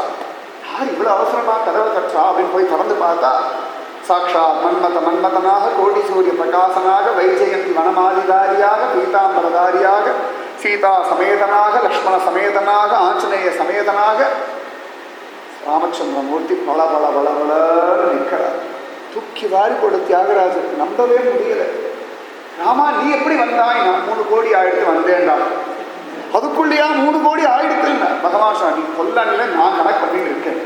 உனக்கு எப்படாப்பா காட்சி கொடுக்கலான்னு நான் துடிச்சுட்டு இருக்கேன். சத்தியம், சுவாமி துடிச்சுட்டு இருக்கார். யாருக்கு எப்போ காட்சி கொடுக்கலான்னு நம்ம தான் அப்புறம் பார்த்துக்கலாம், ரிட்டையர் ஆன பிறகு பார்த்துக்கலாம், வேலை இல்லாத போது பார்த்துக்கலாம், எல்லா வேலையும் முடிச்சுட்டு பார்த்துக்கலாம்.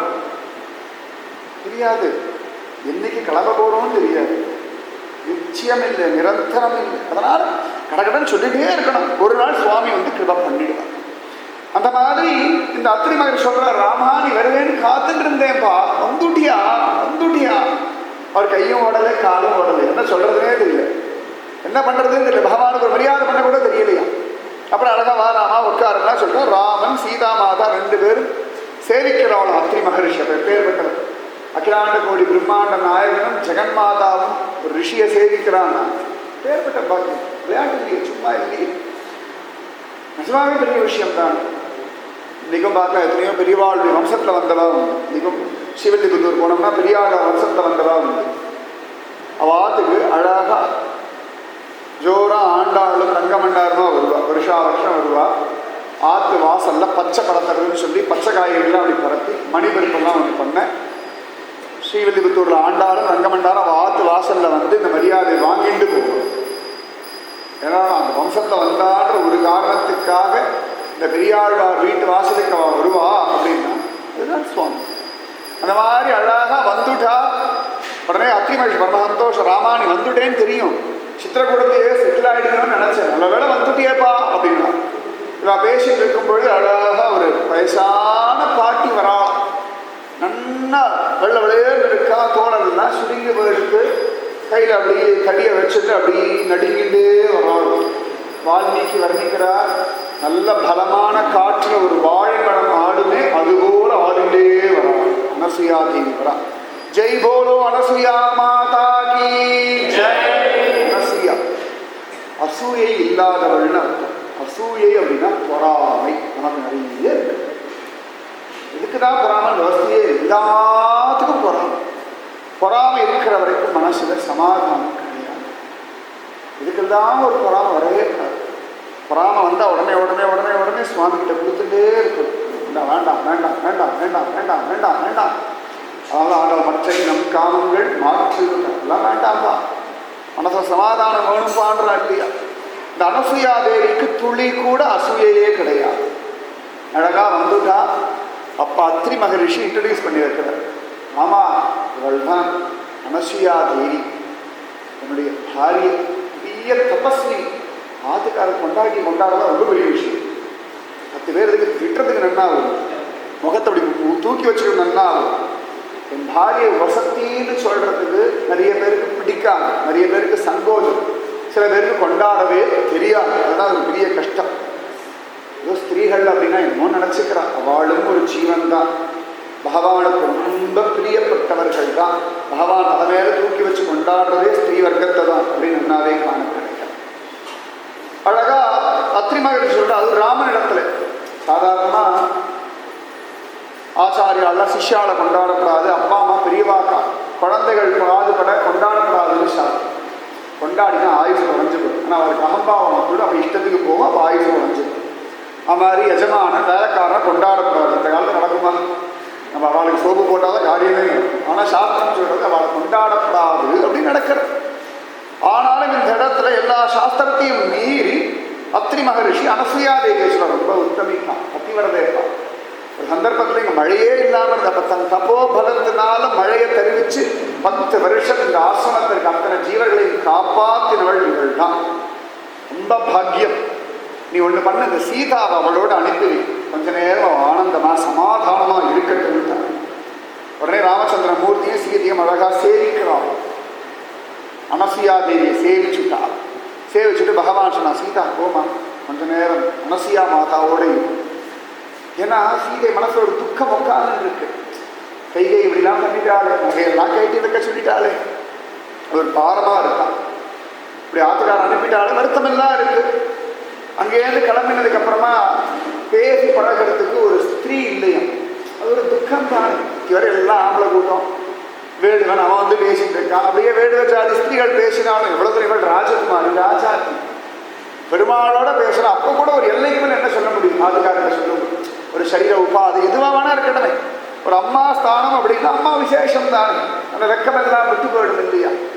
எப்படா அப்போ சம்மர் வெக்கேஷன் வரணும், பொம்பளை பசங்கள்லாம் காத்துக்கணும், அம்மா வந்துட்டு போயிடலாம் போகலாம் அப்படின்னு. ஏன்னா நம்ம சமைச்சு போர் அடிச்சு அம்மா நல்லா சமைச்சு போடும். அம்மா சமைச்சுட்டே இருக்காளேன்னு தோணாது. அம்மா நம்ம மனதிலே சமைச்சுட்டு இருக்காளே அப்படின்னு தோணாது. அது ஏன்னா அந்த உரிமை வாத்சல்யம். அம்மானா வசதி தானே, அதில் மாற்றமே கிடையாது. அம்மாக்களும் அப்படிதான், சும்மா கிடையாது. முடியறதோ இல்லையோ பொண்ணுக்குன்னு அப்படி பண்ணுவா. அது பண்ண வேண்டிய தர்மம், அத்தனை சிரேஷ்டம். அழகா அனசூயா மாதா சீதா மாதா அழிச்சுட்டு போயிட்டான். அனசூயா மாதா சொல்றா, குழந்தை உன்னை பார்த்தா ரொம்ப பெருமையா இருக்கு. ஜெகஞ்சனனியை பார்த்து சொல்றான், எல்லாரும் புருஷன் நன்னா இருக்கும்போது கூட ஒட்டின்னு இருப்பான், நன்னா வாழ்வான். ஆனால் அவன் நிலைமை கொஞ்சம் கீழே இறங்கி போயிடுத்து, கையில் டப்பு காணாமல் போயிடுது அப்படின்னா உடனே வீசி அடித்து கேவலப்படுத்துவா. அது மாதிரிலாம் இல்லாமல் நீ ஆச்சரியமாக அவனோட காட்டுக்கு வந்திருக்கவா. நல்ல குணம்டி. எப்படிப்பட்ட ஒரு குணம் எல்லாருக்கும் வாய்ப்பு துர்லபம். நான் நிறைய தபசு பண்ணி நிறைய வரங்கள்லாம் வாங்கி வச்சுருக்கேன். உனக்கு என்ன வேணும் கேளு, நான் அனுக்கிரகம் பண்ணுறேன்னு காலம். அது தூக்கி வாரி போடுறது வரைக்கும் யாரையும் அனுக்கிரகம் வாங்கிட்டவளே கிடையாது. எல்லாருக்கும் அனுக்கிரகம் பண்ணியே பழக்கப்பட்ட ஒரு சுவாமிக்காவது யாரையாவது தான் வாங்கிட்டு இருப்பார். பத்திரம் புஷ்பம் பழம் தோயில் எதையான கொண்டா, ஒரு பூவாவது கொண்டா, இல்லாட்டி இலையாவது கொண்டா, இல்லாட்டி ஒரு பழமாவது கொண்டா, இல்லாட்டி ஒரு சொட்டு ஜலமாவது கொண்டா, எதுவும் இல்லைன்னா கண்ணீராவது சிந்து. பத்திரம் புஷ்பம் பலம் தோயம் யோமே பக்தியா பிரயச்சதி ததகம் பக்தி உபகிருத்தம் அஸ்னாமி பிரயதாத்மன அப்படின்றான் பகவான் கீதை. ஆனால் தாயார் எந்த இடத்துலையும் இது வேணும்னு கேட்கறவ கிடையாது. அப்போ தாயார் பார்த்தா என்ன சொல்றது தெரியல. அவளுக்கு பழக்கமே இல்லை. யாரா கேட்டு என்ன வேணும்னு கேட்டால் அவளுக்கு நல்லா எல்லாம் சம்பூர்த்தியாக இருக்கேன். எல்லாரும் லக்ஷ்மி கடாட்சம் வேணும், லக்ஷ்மி கடாட்சம் வேணும். அந்த தாயாருக்கு என்ன கடாட்சம் வேணும்? உடனே கை கூப்பிட்டு, அம்மா உங்கள் ஆசீர்வாதத்தால் ஒரு குறையில்லாம நிம்மதியாக நன்னா இருக்கேன். அவசியமே ஒரு ஆசீர்வாதம் இருந்தால் போதும்ட்டா. அனசையாதேவி இன்னும் சந்தோஷமா படுது, இப்படிதான் இருக்கணும் குணவதி. உடனே அழகா அனசையாதேவி கேட்டாலும், உன் கல்யாணம் பத்தி நான் கேள்விப்பட்டிருக்கேன், எப்படி கல்யாணம் பண்ணாரு சொல்லேண்டி வாங்க அப்படின்றான். தாயார் முகம் வெக்கத்தில் சிவந்து போயிட்டான். ஏற்கனவே நல்ல சிவந்து தாயார் ரொம்ப சந்தோஷம். கல்யாணம் ஆகி 14 வருஷம் ஆயாச்சு. புதுசான கல்யாணம் ஆனதா கிடையாது.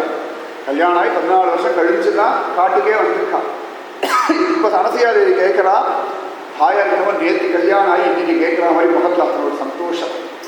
ஏன்னா அவ்வளோ அந்யோன்யமான திவ்யமான தம்பதிகள் அல்லவா, அதுதானே. அவளுக்குள்ளேயும் ஊடெல்லாம் உண்டு. அவன் தாயார் பெருமாள்லாம் பல மாசங்கள்லாம் பேசாமல் இருந்திருக்கான். நீ பேசுறியா நான் பேசுறியான்லாம், நீயா நானா நீயா நானா. ஆனால் இது என்ன ஆச்சரியம்னா வெளியில யாருக்கும் தெரியாது. 2 பேருக்குள்ள இப்படி ஒரு ஊடெல்லாம் இருக்குன்னு அடுத்தவாள் தெரியவே படாது, யாருக்கும் தெரியவே படாது. அதானே அழகு, அதானே நளினம், அதானே தாம்பத்திய ரகசியம் ஜோர். அதனால தாயார் கேட்ட தாயார் அழகாக வர்ணிக்கிறான். நான் நிலத்தை விழும்பொழுது கிடைச்சேன் எங்கள் அப்பாவுக்கு ரொம்ப வருத்தம் வந்துடுத்து, நல்ல குணவான் கிடைக்கணுமே அப்படின்னு. நிறைய ராஜாக்கள்லாம் வந்தா கேட்டா, எங்கள் அப்பா தரலை. எங்கள் அப்பா நம்பிக்கை இழந்துட்டா, அம்மா நம்பிக்கை இழந்துட்டா, சிவதனுசு எடுத்து நாணயத்தில் நடக்குதான் என்ன கொடுப்பேன்னு சொல்லிட்டா. காத்திருந்தே இருந்தோம். நானும் போகாத கோவிலில் பண்ணாத பூஜையில் தாயார் சொல்கிறார். எல்லா கோவிலுக்கெல்லாம் போனேன், பூஜை எல்லாம் பண்ணேன். எப்படி சுவாமி கிருபை பண்ணுவார்னு காத்துட்டு இருந்தேன். திடீர்னு பார்த்தா ஒரு நாள் விஸ்வாமித்திரர் இவரை கூட்டிட்டு வந்துட்டார்.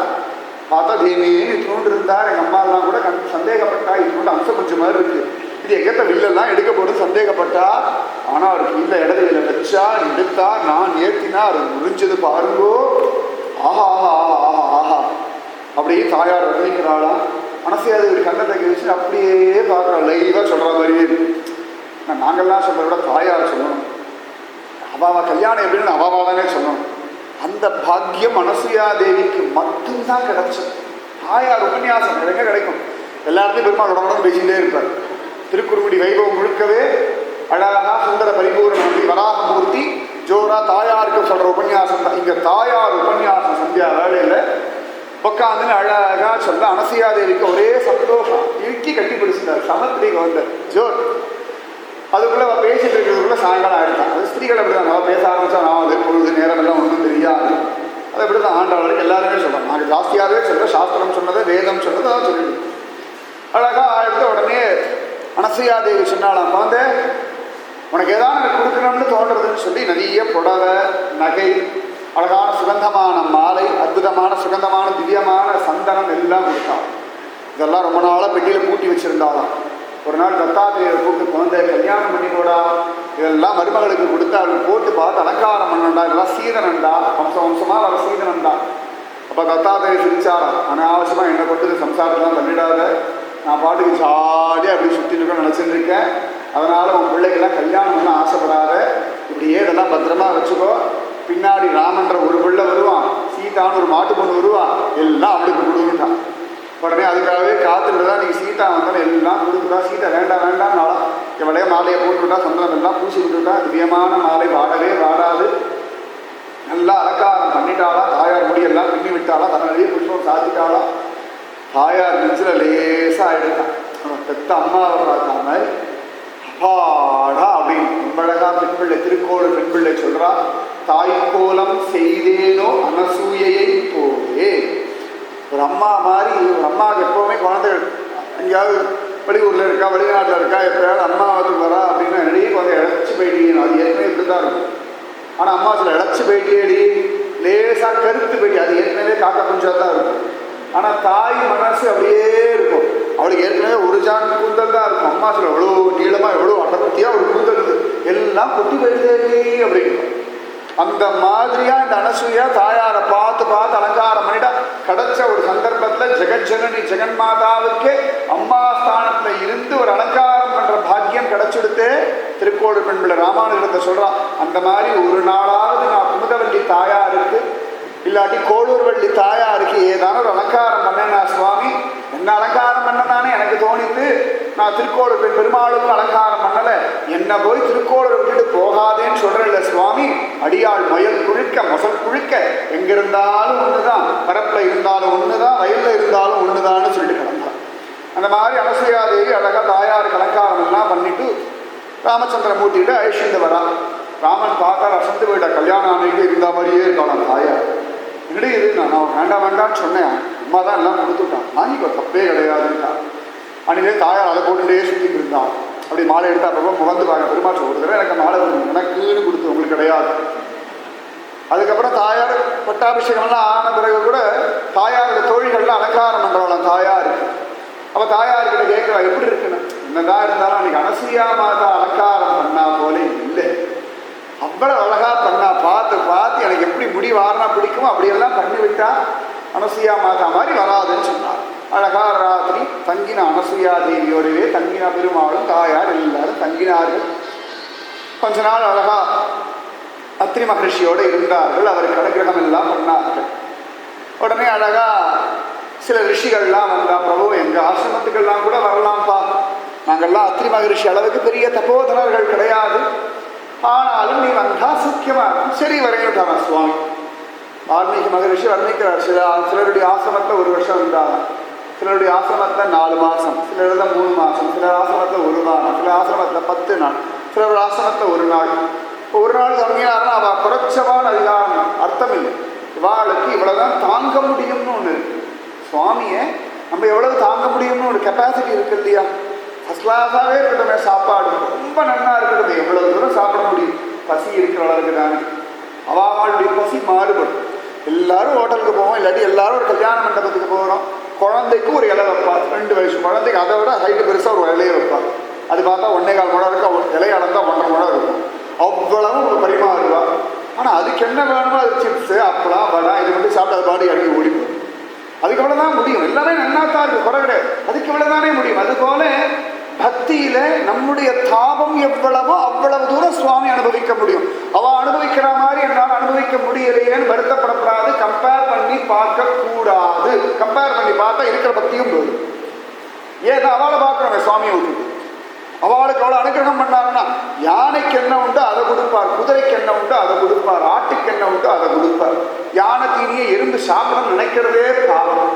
எறும்போட வயிற்றுக்கு என்ன உண்டோ அது கிடைச்சா போதும். பாகவதம் ராமாயணம் எல்லாத்தையும் திரும்ப திரும்ப பாருங்க. அவளுக்கு எவ்வளவு தூரம் அனுபவிச்சா அவளுக்கு பிடிக்குமோ அந்த மாதிரி சுவாமி தன்னை கொடுக்க, அவ்வளவுதான். அதுக்கேற்ற மாதிரி தான் இருக்கணும். அதனால் அவள் வசத்தி இவா தாழ்த்தின் அர்த்தமே கிடையாது. நமக்கு பாகவத்தே பார்க்கலாம், அந்த ஜடபரதர் அசாமினா ரொம்ப பாவப்பட்டவான்னு ஒதுக்கி வச்சிருக்கோம். அதே சில பேர்லாம் ரொம்ப வசதி நினச்சிட்டு இருக்கோம். இவாளும் வசதி தான், இவாளும் வசதி தான், இவாளும் பாகவத கோஷ்டி தான். அதை நல்லா புரிஞ்சுக்கணும். நமக்கு என்ன உண்டோ நம்ம வாழ்க்கைக்கு தகுந்த மாதிரி ஒரு பக்தி, அந்த பக்திக்கு சுவாமி ஒரு அனுகிரகம் பண்ணிட்டு இருக்கார். ஒவ்வொருத்தரும் ஒவ்வொரு விதம் தான். சொல்கிறோம் இல்லையா, கை ரேக வித்தியாசமாக தான், ஒரே மாதிரி கிடையாது. எல்லாருடைய தலைமுடியும் ஒரே மாதிரி கிடையாது. அந்த மாதிரி தான் பக்திக்கு பலவிதமான பரிமாணங்கள். உங்களுக்கு என்ன பக்தி வருதோ அது உருப்படியாக பண்ணுங்க. தாசிய பக்தினா தாசிய பக்தி, வாத்சல்ய பக்தினா வாத்சல்ய பக்தி, மாதுரிய பக்தினா மாதுரிய பக்தி, கம்சன் மாதிரி பயபக்தினா பயபக்தி, ராவணன் மாதிரி துவேஷ பக்தினா துவேஷ பக்தி. ஏதோ ஒரு பக்தி இறுக்கி பிடிச்சுக்கணும். போட்டி போடக்கூடாது. பக்தியில் போட்டி வந்துருந்தா அது பக்தி வேஷம். அந்யத் விகம்பம் வரலாறு சொன்னா வெளி வேஷமாக இருக்கக்கூடாது. யாரா 4 பேர் நாராயணன் படிக்கணும், நம்மளும் போட்டி போட்டு படிக்கக்கூடாது. நமக்கும் நாராயணன் தெரிஞ்சுக்கணும், படிச்சுருந்தா ஆசைன்னு போனால் நியாயம். யாரா பாகவதம் படிக்கணும், நானும் கற்றுக்கிறேன் அப்படின்னு நடந்தக்கூடாது. இப்போ பாகவதம் கற்றுக்கினா சந்தோஷம். பொழுது சும்மா கண்டத்துக்கு கூட பாகவதம் கிளாஸ் போகலான்னு சொல்லணும். அதே மாதிரி கோவிலுக்கு போகணும், சத்சங்கத்துக்கு போகணும், ராமசபத்துக்கு போகணும். நம்ம போகணும், கதையெல்லாம் போயிட்டு இருக்கோம். யார் வந்தா யார் வரலன்னு பார்க்கக்கூடாது. அதான் 4 நாள் தான் வர, 5 நாள் வரதில்லை. அதெல்லாம் நமக்கு என்ன, வந்தா என்ன வரலன்னா என்ன. உங்களை டெய்லி சுவாமி அழிச்சுட்டு வராரா, இதுவே பரம பாக்கியம். அவ்வளவுதான். அப்படிதான் பார்க்கணும். நிறைய பேர் பாப்பா கோவிலுக்கே வரமாட்டேங்கிறா, தண்டத்துக்கு ஆத்த உட்காந்துருக்கா. எம்பார் கோவிந்தர் இடத்துல அப்படிதான் சொல்றா. ஒருத்தர் கதைக்கே வரமாட்டேங்கிறார். எம்பார் கோவிந்தர் உபன்யாசம் பண்ணிட்டு இருக்கா ஸ்ரீரங்கத்தில் ஒரு வீதியில் உட்காந்துட்டு. எல்லாரும் வந்து கேட்குற அதே வீதியில் ஒரு 10 ஆள் தள்ளி ஒருத்தருக்கா வரவே மாட்டேங்கிறார். நிறைய பேர் ஏண்டா இங்கே தான் கதை நடக்கிறது, வரப்படாதா வரப்படாதா வரப்படாதான்டா. அதான் நீங்கள் போங்க நீங்கள் போங்க நீங்கள் போங்க சொல்லிட்டு இருந்தார். ஒரு நாள் எதிர்ச்சியாக அவர் வந்துட்டார். உடனே கோவிந்தர் எல்லாருக்கும் சந்தோஷமாக எடுத்து உடனே எம்பார் கோவிந்தர் ராமானுஜருடைய சிஷ்யர், ராமானுஜருடைய சித்தி பிள்ளை எம்பார் கோவிந்தர் கேட்டார், இன்னைக்கு இவர் கதைக்கு வந்தாரே யார் காரணம்? கதை சொல்லிட்டு இருக்க நான் காரணமா, இல்லாட்டி இவர் கதைக்கு வாங்குவோன்னு கூப்பிட்டு அவர் காரணமா அப்படின்லாம் கேட்டார். ஒவ்வொருத்தரும் ஒவ்வொன்று சொன்னா. எம்பார் கோவிந்தர் சொன்னார், எதுவும் இல்லை, அந்தரியாமி இன்னைக்கு தூண்டினா வந்துட்டார்னு முடிச்சுட்டார். யாரும் காரணம் இல்லை, உள்ளுக்குள்ள அந்தரியாமி தூண்டினா பெரியவா இன்னுமே பரம நாஸ்திகவாதம் பேசினவாள்லாம் ஒரு க்ஷணத்துல ஆஸ்திகவாதி ஆகிறது இல்லையா? முடியும். ஏதோ நமக்கு வந்திருக்கா அப்படி நம்மெல்லாம் கூட காலி பெருங்காய டப்பா வாசனை, இன்னும் சரக்கெல்லாம் ஒன்றும் இல்லை. ஏதோ மூதாதில் போட்ட பிச்சை அந்த ஜீனில் வந்துடுத்து ஏதோ கிருஷ்ணா ராமா கோவிந்தா சத்கிருஷ்ணன் பகவன் நாம சங்கீர்த்தனம் ராமன் ஒரு ருச்சி வந்திருக்க வழிய நம்முடைய பிரயத்தனத்தினாலே வரணும். அதனால நமக்கு என்ன உண்டு அது போல பண்ணணும். அத்திரி மகரிஷி அவளுக்கு தெரிஞ்ச மாதிரி பக்தி பண்ணா பகவத் அனுகிரகம் பண்ணலாம். அந்த மாதிரி ரிஷிகளுக்கு அவாளுக்கு எப்படி முடியுமோ அதுக்கேற்ற மாதிரி ஒரு பக்தி இருப்பிடத்தை இருந்துட்டு பக்தி பண்ணுங்க. அதுதான் முக்கியம். நான் அப்படி அவளை மாதிரி இருந்தேன்னா நானும் பக்தி பண்ண அதெல்லாம் சொல்லப்படாது. நீங்க என்ன ரேஞ்சில் இருக்கிறோ அந்த ரேஞ்சில் பக்தி பண்ணாதான் அடுத்த லெவலுக்கு போக முடியும். அவளை மாதிரி அவளுக்கு என்ன கவலை? அவளுக்கு பைசா கவலை இருக்கா? மாமியார் கிடையாது, மாமனார் கிடையாது, ஆற்றுல ஒரு வேலை கிடையாது, எல்லாம் அவள் பார்த்துக்கிறா, ஊர் ஊரா போறா, கஷேத்ராடனம் போறா அப்படின்னா இது பேர் பக்தி, இது பேர் பக்தி இல்லை, இது பேர் பொறாமை, இது பேர் பைத்தியக்காரர்கள். நல்லா ஞாபகம் வச்சுக்கோங்க. உங்க ரேஞ்சில் என்ன உண்டாலும் உங்க ஃபேமிலி என்ன வேணா இருக்கணும், அதுக்கு நடுவில் நீங்க பக்தி பண்ணா சத்தியமா உங்களை சேவிக்கலாம். அதோட அவளுக்கு அவளை மாதிரி தான் நானும் தான் பண்ணுவேன். அவள் லெவலில் இருந்து பார்த்தேன்னா நம்ம லெவலே தேவையில்லைன்னு தோணும். மனசு வேணும் பக்திக்கு. யாரையும் கம்பேர் பண்ண வேண்டிய அவசியமே கிடையாது. கட்டவர்கள் மாதிரி ஆள்காட்டியவர்கள் கிடையாது, அது மாதிரி நடுவர்கள் கிடையாது, மோதல்கள் கிடையாது, சுண்டுவர்கள் கிடையாது. ஒவ்வொன்றும் ஒவ்வொரு மாதிரி தான் இருக்கும். நீங்களா இருந்த போதும். யார் மாதிரி வேஷம் போட வேண்டாம்.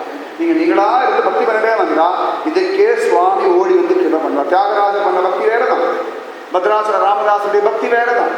தியாகராஜர் பத்ராசர ராமதாஸ் மாதிரி நான் கோவிலை சரி பண்றேன்னு கிளம்பவே இல்லை. திருமங்கையாளர் கொள்ளையடிச்சு கோவில் கட்டார், அந்த மாதிரி எல்லாரும் கிளம்பல.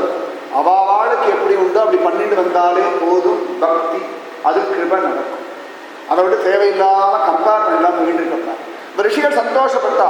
ஒரு நாள் தங்கியானா சுவாமி, சரி பிரபு ஒரு நாளாவது தனி இது நினைச்சேன், ஒரு 1000 கோடி வருஷம் போட்டி அந்த ஒரு நாள் போதும்பா அப்படின்னா. இப்படியே அழகா சுவாமி ஒவ்வொரு ஆசனத்தை தங்கிட்டு இருக்க. அப்ப சில ரிஷிகள்லாம் வரா. சில பேருக்கு கை இல்லை, சில பேருக்கு கால் இல்லை, சில பேருக்கு ஒரு கண் இல்லை, சில பேருக்கு காது இல்லை, சில பேர் அப்படியே தவழ்ந்துட்டு வரா. நன்னா தெரிகிறது பூரணமான அவயவங்கள் இருந்து ஏதோ ஆக்சிடென்ட்ல கையே காலெல்லாம் போன மாதிரி இருக்கு.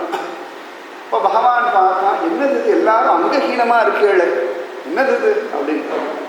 உடனே அவள்லாம் சொன்னா ராட்சசாப்படுத்துறாப்பா, கரதூஷணாதிகள்லாம் அந்த பாடுபடுத்துறா அப்படின்னு. உடனே பகவானுடைய பார்த்தா உங்களுக்கு நல்ல தபஸ் இருக்கே, நீங்கள்லாம் ஒரு வார்த்தை சொன்னா பலிதமாயிடுமே, நீங்கள்லாம் அவளுக்கு ஒரு சாபம் கொடுக்க வேண்டியதானே அப்படின்னா. அந்த ரிஷிகள்லாம் சிரிச்சா. பகவான் கேட்டா ஏன் சிரிக்கிறேள் அப்படின்னா, எங்களை நாங்க ஏன் காப்பாத்திக்கணும் அப்படின்றான். ராமன் கேட்டா நீங்க உங்களை காப்பாத்திக்காம வேற யார் காப்பாத்துவா? உடனே ரிஷிகள் சொன்னா ரக்ஷிதவ்யா ஸ்வயா சஸ்வத் கர்ப்பபூதா தபோதனாஹா, எங்களை காப்பாற்றுறத ரட்சகன் நீ இருக்கு, அப்புறம் நாங்க ஏன் கவலைப்படணும். ரக்ஷிதவ்யா ஸ்வயா சஸ்வத், சாஸ்வதமா நீ தானே காப்பாற்றணும். ஏன் உங்களை காப்பாற்றணும் நீ கேட்டது, நாங்கள்லாம் பால்குடி மாறாத இளம் பிள்ளைகள் போல, கை குழந்தை போல. கை குழந்தை தன்னுடைய ஒரு காரியத்தையும் தான் பண்ணிக்காது. பசி வந்தா அழு, அம்மாவே தூக்கி மடியில் வச்சு பால் கொடுப்பாள். பசின்னு கூட சொல்லி அழாது. தூக்கம் வந்துதான் அழு, அம்மாவே தூக்கம்னு சொல்லி தூளியில போட்டு ஆடு மடியில் வச்சுட்டு ஆடு. உடம்பு முடியலையா அப்பயும் அழு, அம்மாவே பார்த்த வயிறு எதுவும் மப்பு தட்டுறது, இப்படி சொரமா இருக்கும். இந்த குழந்தை அழுகைன்ற ஒன்றை தவிர வேற எதுவும் பண்ணாது. மலமூத்திரம் போயிடுதா அதுலேயே 12 கிடக்கும். இது அசிங்கம், நாங்கள் படுத்துட்டு இருக்கேனே ஐயோ அப்படின்னா ஷேம் பப்பிஷன்லாம் அப்போ தெரியவே தெரியாது. நம்ம தான் சொல்லி சொல்லி ஊட்டுறோம். அது நிஜமாவே அது பரபிரம்மம், அவ்வளோதான். அதுக்கு இது அசிங்கம், இது கேவலம், இது வசதி, இது தாழ்த்தி, இது ஒழிச்சு வைக்கணும், இது மறைச்சு வைக்கணும், இவ்வாறு இப்படி நடிக்கணும், எதுவுமே தெரியாது. கோபம் வந்தால் கோபத்தை காட்டும், பயம் வந்தால் பயத்தை காட்டும், அழுகை வந்தால் அழுகையை காட்டும், சிரிப்பு வந்தால் வெக்கப்படாம ஆண் கத்தி சிரிக்கும். நம்ம எல்லாம் அடுத்த வாழ்க்காக நடிச்சு நிற்கும். அதனாலேயே சமாதானம். குழந்தைகள் யாருக்காக தங்களை மாதிரி அது பாட்டுக்கு அதுவாக இருக்கு, அது பாட்டுக்கு அதுவாக இருக்கு. நம்ம ரசிக்கிறோம். அது கொஞ்சம் வேற மாதிரி பண்ணிக்கலாம், பெரிய மனுஷத்தனம் காட்டுறது நம்மளே ஒதுங்கிடும். பரபிரம்மமும் குழந்தையும் அதனால தான் சுவாமி யாருக்காகவும் தன்னை அவர் இப்படி தான் இருப்பார். நம்ம போய் விழுந்தோம்னா அனுகிரகம் கொடுத்தார். இந்த கை குழந்தைகள் என்ன வந்தாலும் அம்மா அப்பா தானே பார்த்துக்கலாம், அதுக்கு ஒன்றும் தெரியாது. நம்மெல்லாம் கூட சொல்லுவோம் சின்ன குழந்தை ரொம்ப சந்தோஷமா இருக்கு. ஏன்னா நம்ம வாழ்க்கையின் பொறுப்பை நம்ம தலையில நம்ம ஏற்றுக்கலை. அங்கதான் இப்ப ஏற்றுக்கிட்டோம் நினைச்சுட்டு அட்டகாசம் பண்ணிட்டு இருக்கோம், அக்கிரமம் வைத்திகாரதான் பண்ணிட்டு இருக்கோம். இப்படி பண்ணணும் அப்படி பண்ணணும், இதுதான் ஸ்டேட்டஸ், அவன் முகத்துல முழிக்க மாட்டேன், இதுதான் வேணும் இதெல்லாம் வேண்டாம். குழந்தையா இருக்கும் வந்து அம்மா என்ன ட்ரெஸ் போட்டுருவாளோ போட்டுப்போம். அம்மா அழகாக கீழே விட்டானா கீழே விட்டுடுவா. ட்ரெயினில் அழிச்சு போனால் ட்ரெயினில் போவோம், பஸ்ஸில் அழிச்சு போனால் பஸ்ஸில் போவோம். எதை பற்றியும் கவலைப்பட மாட்டோம். ஏன்னா நம்முடைய வாழ்க்கையின் பாரத்தை நம்ம ஏற்றுக்கிறது. அகம் மத்ரக்ஷண பரோ மத்ரக்ஷண பலம் ததா நாம ஸ்ரீபதேரிவ ஆத்மானம் நிக்ஷிபே புதக. நிகமான மகாதேசிகர் ஞாச தசகம் அப்படின்னு ஒரு கிரந்தம் பண்ணிட்டார். அதில் சொல்கிறா, நான்ற ஆத்மா, இந்த ஆத்மாவை காப்பாற்றுற ஒரு பாரம். பரம்னா பொறுப்புன்னு அர்த்தம். பொறுப்பு. இந்த ஆத்மாவை காப்பாற்றுறதுனாலே கிடைக்கக்கூடிய பிரயோஜனம் இது எதுவும் என்ன சேர்ந்தது இல்லை, எல்லாம் ஸ்ரீயப்பதி பார்த்துப்பாரு விட்டுடும். நான் என்னுடையவன் இல்லை, எல்லாம் சுவாமி பார்த்துப்பா. அது என்ன தூங்குறோமே, ஹிருதயத்தை பார்த்து ஹிருதயமே ஒழுங்காக லட்டப்படி, ரத்தமே ஒழுங்காக சுற்றின்று, மலமூத்திரமே வந்தால் என்னை எழுப்பு, மூச்சு காற்று நீ மூக்கே ஒழுங்காக மூச்சு காற்று இழு, ஆக்சிஜனை மட்டும் இழுத்துக்கோ, கார்பன் டை ஆக்சைடெலாம் இழுத்துறாது, இவ்வளோ இன்ஸ்ட்ரக்ஷன் கொடுக்குறோம் அப்படின்னு சொல்லிட்டு. இப்போ யார் நடத்துகிறா? சுவாமி நடத்துகிறார் இல்லையா? நம்ம சொல்லவே வேண்டாம். அது பாட்டு க்ளீனாக நடக்கிறதோன்னு க்ளீனாக தான் வாழ்க்கை போயிருக்கு. நம்ம யோசிக்காமல் விட்டாலே வாழ்க்கை ஓரளவுக்கு தான் யோசிக்கணும். சுவாமி எல்லாத்துக்கும் எப்பயோ வேண்டியதெல்லாம் எப்பயோ பண்ணிட்டார். நம்ம பார்த்தா நான் ஒரு 10 வருஷம் கழிச்சு கல்யாணம் பண்ண போகிறோம் வச்சுக்கோங்களேன். அந்த குழந்தையுடைய அந்த கல்யாணத்துக்கு வேண்டிய சாப்பாடு, காய்கறி, கல்யாணம் பண்ணுற வரைக்கும் எல்லாம் சுவாமி தயார் பண்ணி வச்சுருக்காங்க. நம்ம அங்கேயே இப்படி தேடி ஓடினா போகும். நம்ம மாற்ற ஒரு பெண் குழந்தை இருக்குது, ஆண் குழந்தை இருக்குது, அது கல்யாணம் பண்ண போகிறோம் அப்படின்னா அந்த வயசு வந்த உடனே ஜாதகம் எடுத்து 4 பேர் விசாரிச்சா போதும். ஆனால் அந்த பையன் எங்கேயோ பிறந்து வளர்ந்துட்டு இருக்கான். அந்த பொண்ணை எங்கேயோ சுவாமி அழகாக ஜோராக சோறு போட்டு வளர்த்துருக்காரு. நம்ம வயலுக்கு என்ன படிப்பு உண்டோ அந்த படிப்புக்கு ஏதா மாதிரி ஒரு படிப்போட ஒரு பொண்ணு தேட மாதிரி எல்லாம் கரெக்டாக பண்ணிட்டு இருக்கான். இங்கே ஒரு பக்கம் பண்ணிட்டு இருக்கான், அங்கே ஒரு பக்கம் பண்ணிட்டு இருக்கான், டக்குன்னு சேர்த்து விட்டு. சுவாமி ரொம்ப சமத்து. இந்த ட்ரெயின் ஜங்ஷன்லாம் வந்து ஜாயின் ஆகணும். அந்த மாதிரி அபாவா எங்கேருந்துலாம் வரும், ஒரு ஜங்ஷனில் மீட் பண்ணுறோம், அப்புறம் 2 சேர்ந்து போகும். அவ்வளோதான். சுவாமி எல்லாம் பண்ணிட்டு இருக்கேன். நீங்கள் அந்த இடத்துல உட்காந்து உபன்யாசம் பண்ணுற நீங்கள் கேட்டுட்டு இருக்கு. நம்ம 2 பேர் பிளான் பண்ணோமா, இங்கே ஒரு பெரிய கட்டடம் கட்டணும், இவர் வந்து உபன்யாசம் பண்ண நான் நீங்கள் பிளான் பண்ணலாம், நான் பிளான் பண்ணேன்னா அழகாக முன்னாடியே பெரியவா பகவ சங்கல்பத்தினாலே சத்சங்கம்னு ஏற்பாடு பண்ணால், ரூம் எல்லாம் கட்டி வச்சா, ஃபேனு லைட்டெல்லாம் போட்டு கொடுத்து, சாரெல்லாம் கொடுத்து கம்ஃபர்டபுளாக எல்லாம் பண்ணி வச்சுட்டா, நம்ம 2 பேரும் இன்றைக்கி சேர்ந்து இருக்கிறோம், கூடி இருந்து கொடுத்துருக்கோம். இவ்வளோதான். இந்த நம்ம பிரயத்தனம் என்ன சொல்லுவோம்? ஒன்றும் சொல்கிறதுக்கு நான் வரேன், கேட்குறீங்க வந்து இவ்வளோதான் நம்ம பிரயத்தனம். இதுக்கு மேலே ஒரு பிரயத்தனம் யாராவது பண்ணோமா? எல்லாம் சுவாமியும் கட்டிட்டார். இவ்வளவும் பண்ண இவ்வளோ தூரம் வந்திருக்கு. நீங்கள் வந்து ஆட்டோவில் வந்து எழுவோ, நடந்து வந்து எழுவோ, காரில் வந்து எப்படி வந்து அதற்கு வேண்டிய கிருபையை சுவாமி தானே பண்ணார். இந்த இடத்துக்கு இன்றைக்கி வரத்துக்கான ஒரு அனுகிரகம், வரத்துக்கான சாதனம், வந்து உட்காரத்துக்கான சரீர பலம், ஆற்றுல எல்லா வேலையும் முடிச்சுட்டு வரது கூட ஒரு தைரியம், யாரும் டிஸ்டர்ப் பண்ணாமல் வந்து உட்காரத்துக்கான அனுகிரகம் சுவாமி பண்ணால். உட்காந்து நான் சொல்லிட்டு எனக்கு தெரியும். இவ்வளோ தானே. நம்ம என்ன பெருசாக பண்ணிட்டோம் சொல்லும்போது ஏத்துண்டா எல்லாம் சுவாமி முன்னாடியே பண்ணிட்டார். கொஞ்சம் கடுமையான உதாரணம் சொல்கிறேன். நம்ம கடைசியாக விழுந்துட்டோம் வச்சுக்கோங்களேன், அந்த வாய்க்கரிசி வரைக்கும் நமக்கு ரெடியாக தான் இருக்குது. இந்த கட்டையை எரிக்கிறதுக்கான கட்டை வரைக்கும் தயாராக தான் இருக்குது. இப்போ கட்டை கூட வேண்டாம், எலக்ட்ரிக்லேயே புசிக்கிடுறான். போன உடனே பண்ணுறதுக்கான விஷயங்களே தயாராக இருக்குன்னா இருக்கும்போது காப்பாற்ற மாட்டாரா? ஏதோ ஒரு தீபாவளிக்கோ பொங்கலுக்கோ பர்த்டேவுக்கோ ஆத்தக்கா விசேஷத்துக்கோ கடையில் போய் துணி எடுக்கிறோம். அந்த நெசவாடி பேர் தெரியுமா? எந்த ஊர்லேயே வந்ததுன்னு தெரியுமா? நமக்கு வேண்டிய கலர் இருக்கா, நமக்கு பைசா கட்டுப்படி ஆகிறதா எல்லாம் பார்த்துக்கணும். நம்ம நினச்சிக்கணும் இந்த மாதிரி டிசைன், இந்த மாதிரி கலர் கிடச்சா தேவையை நினைக்கிறோம், போகிறோம், ஒரு கடையில் பார்க்குறோம், பிடிச்சி கொடுத்து வா ஃபஸ்ட் கிளாஸ் இதைத்தான் எதிர்பார்த்தேன்னு வாங்குகிறோம். நமக்காகவே நம்ம அதை எடுத்துக்கணும்னு சுவாமி சங்கல்பம் பண்ணியிருக்காரு. அதனாலேயே பல பேர் அதை பார்த்து இதெல்லாம் ஒரு டிசைனா, இதெல்லாம் ஒரு கலரா, கன்றா, இது மனுஷன் உடுத்துவானா ஓரந்து 2 பேர் இருக்காங்க. நமக்கு என்ன டிசைன் வேணும், என்ன கலர் வேணும், எப்படி வேணும்னு ஒரு நெசவாளி ஹிருதயத்தில் புகுந்து தூண்டி வச்ச சுவாமிக்கு மக்களை பண்ண தெரியாது. நெசவாளி அது உடுத்த போகிறது கிடையாது. காரணம் ஈவனா உடுத்த போகிறது நம்ம. ஆனால் நமக்கு வேண்டிய டிசைன், கலர், குவாலிட்டி, மெட்டீரியல், அந்த காஸ்ட் எல்லாம் சுவாமி இவ்வளவு தீர்மானம் பண்ணுறாருன்னா நிறைய பண்ணியிருக்காரு.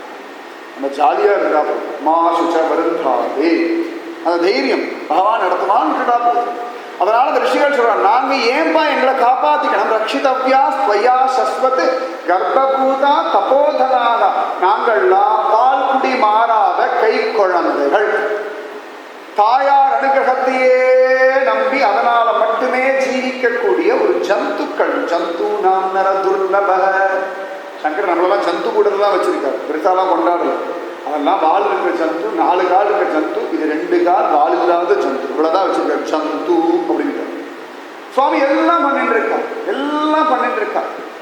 இந்த ஆமையெல்லாம் பாருங்க, கரெக்டாக அழகாக முட்டையை கொண்டு வந்து கடற்கரையில் பள்ளம் தோண்டி போட்டு புதைச்சுட்டு போடும். அங்கேருந்தே நினச்சிட்டு இருக்கும், அங்கேருந்தே நினச்சிட்டு இருக்கோம். கரெக்டாக இப்போ முட்டை பொரியும் நினச்சா அங்கே அம்மா நினைக்க இங்கே தானாக அப்படி முட்டை பொரியும். இந்த முட்டைக்குள்ளே இருக்கிற ஆமைக்கு இதை உடச்சிட்டு வெளில வரத்துக்கான ஐடியாவை யார் சொல்லி கொடுக்குறான்னு தெரியாம ஹரியை தவிர. அது உடச்சிட்டு வெளில வரும். மண்ணுக்குள்ளே வர புதைச்சிருக்கோன்னு இந்த மண்ணை தள்ளி அப்புறம் உலகம் வெளில வந்து பார்க்கும். பார்த்த உடனே ஜலத்தை பார்த்த உடனே இதுதான் என் வீடுன்னு அது யார் தூண்டுறான்னு தெரியாம ஹரிதான். அப்போ அந்த ஆமைக்குட்டிக்கு சொல்லித்தரவன் இந்த மனுஷ குட்டிக்கு சொல்லித்தர மாட்டான். அந்த ஆமைக்குட்டியை மண்ணில் புதைச்சி வச்சு அந்த ஆமைக்குட்டிக்கு மூச்சு காது ஆகாரம் கூட கிடையாது. கர்ப்பத்தில் இருக்கிற குழந்தைக்காவது அம்மா சாப்பிட்ற ஆகாரத்தையும் தொப்புள் கொடி வழியாக போகிறது ஒரு கான்செப்ட் இருக்குது, ஒரு லாஜிக் இருக்குது. இந்த முட்டை போட்டாச்சு. மகாபாரத யக்ஷ பிரசனத்தில் இந்த யக்ஷன் கேட்கறது, பிறந்தும் அசைவற்று இருப்பது எது அப்படின்னு. பிறந்தாச்சு ஆனால் மூமெண்ட்டே இல்லை அப்படின்னு. உடனே தர்மர் சொல்கிறார் முட்டைன்ட்டு. ரொம்ப சயின்டிஃபிக்கான ரீசன். அதோட தான் பிறந்தாச்சு. அது அம்மா அது மேலே உட்காந்து அடகாக்குறது. சாதாரண அப்போ உடச்சி பார்த்தோம்னா உள்ள ஒன்றுமே இல்லை, ஆனால் அதுக்கு ஒரு உயிர் இருக்குது. கொஞ்சம் கொஞ்சமாக இந்த வளர்றது, சைடம் வளர்றது. ஒரு பக்குவம் வந்தோன்னா அது முட்டையை உடச்சி இப்படி வெளில எட்டி பார்க்குறது. ஏற்பட்ட அதிசயம். அவன் முட்டைக்குள்ளே இருக்க ஒரு குஞ்சை வளர்த்து அதை முட்டையை உடச்சி இந்த வெளில வர வைக்க சொல்லித்தர பிரபுவுக்கு நமக்கு சொல்ல தெரியாது. எல்லாம் நடத்திட்டு இருக்காங்க. அதனால அந்த ரிஷிகள் சொல்றா கர்ப்பபூதா தபோதனாக, எங்களுடைய தபசெல்லாம் ஒன்றை பார்க்கறதுக்கு, ஒன்றை அனுபவிக்கிறதுக்கு, ஒன்னிடத்துல பொறுப்பு ஒப்படைக்கிறதுக்காக மட்டும்தான், எங்களை காப்பாத்திக்கிறதுக்காக இல்லை. சின்ன குழந்தைதான் ஊருக்கெல்லாம் போகிறோம், அதுக்கு வேண்டிய ட்ரெஸ்ஸு எங்கேயாவது சம்மர்னா உடனே கொடைக்கானல், ஊட்டி, டார்ஜிலிங்கோ கோடை வாசஸ்தலம் போகிறோம் வச்சுக்கோங்களேன். இந்த குழந்தை ஐயோ நான் ஊருக்கு போக போகிறேன் அப்படின்னு ஸ்கூலெல்லாம் சொல்லிட்டு போகும். ஆனால் அதோட ட்ரெஸ் அதான் பேக் பண்ணுறது, அவரோட பெட்டி அதான் தூக்கிக்கிறது, அவரோட டிக்கெட் அதான் வாங்குறது, அது போக வேண்டிய கார் அதுவாக ரெடி பண்ணிக்கிறது, அதுவாக சீட் நம்பர்லாம் பார்த்துக்கிறது. அப்பா அம்மா இங்கே உட்காருனா உட்காடுறது, அது கிடக்கிற வீட்டெல்லாம் போட்டு டைம் ஆகிடுது இறங்கலாம் அப்படின்னு இறங்கணும். அம்மா சூ நமக்கு 10 வரும். நம்ம ஊர் டிராஃபிக்கில் அப்படியே 10 வரும். அப்போ தான் சூன்னு, அப்போ தான் எழுத்தாத்திரங்களை பார்த்து ஈன் இழுக்கும், வாடா முது புரடான்னு இழுத்தானு தைரியமாக நிற்கும். விட்டுட்டு போயிடுறேன், காரில் ஏறிடும், அசரவே அசராது. தெரியும் அப்பா அம்மா என்ன ஆனால் நம்ம ஊர் போக மாட்டான். அதுக்கு நம்ம மேலே இருக்கிற நம்பிக்கை நமக்கு சுவாமி மேலே இருந்தால் ஒன்றுமே வேண்டாம்.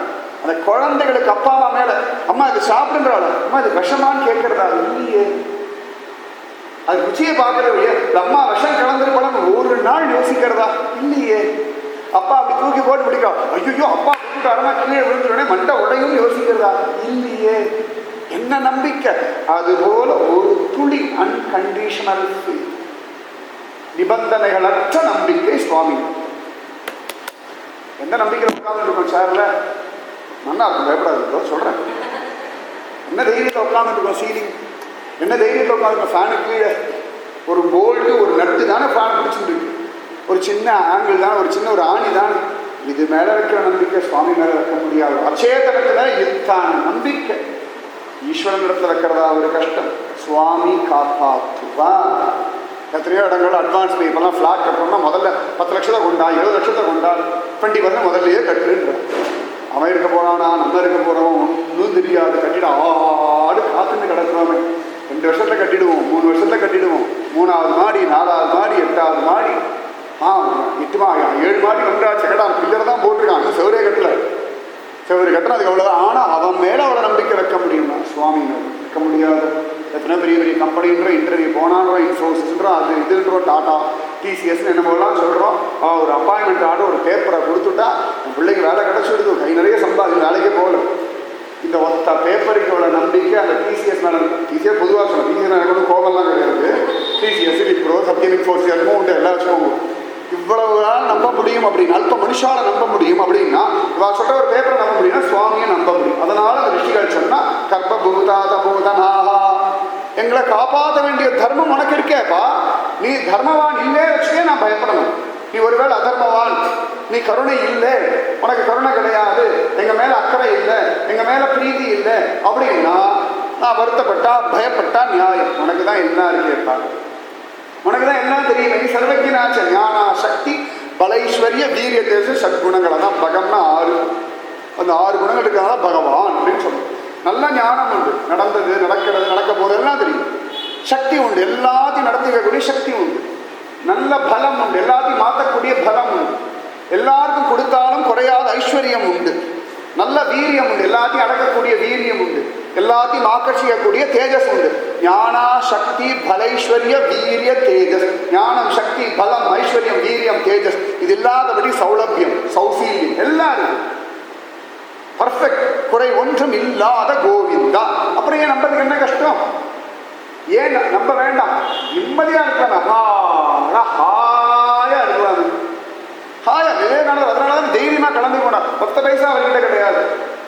என்ன தைரியத்தை போனார்? சிக்கோக யாரை தெரியும்னா ராமகிருஷ்ணர் தெரியும்னு விட்டு போயிட்டார். அவெல்லாம் கேட்டா யார் ராமகிருஷ்ணன்? குருநாதனை தெரியும்னு போயிட்டார்.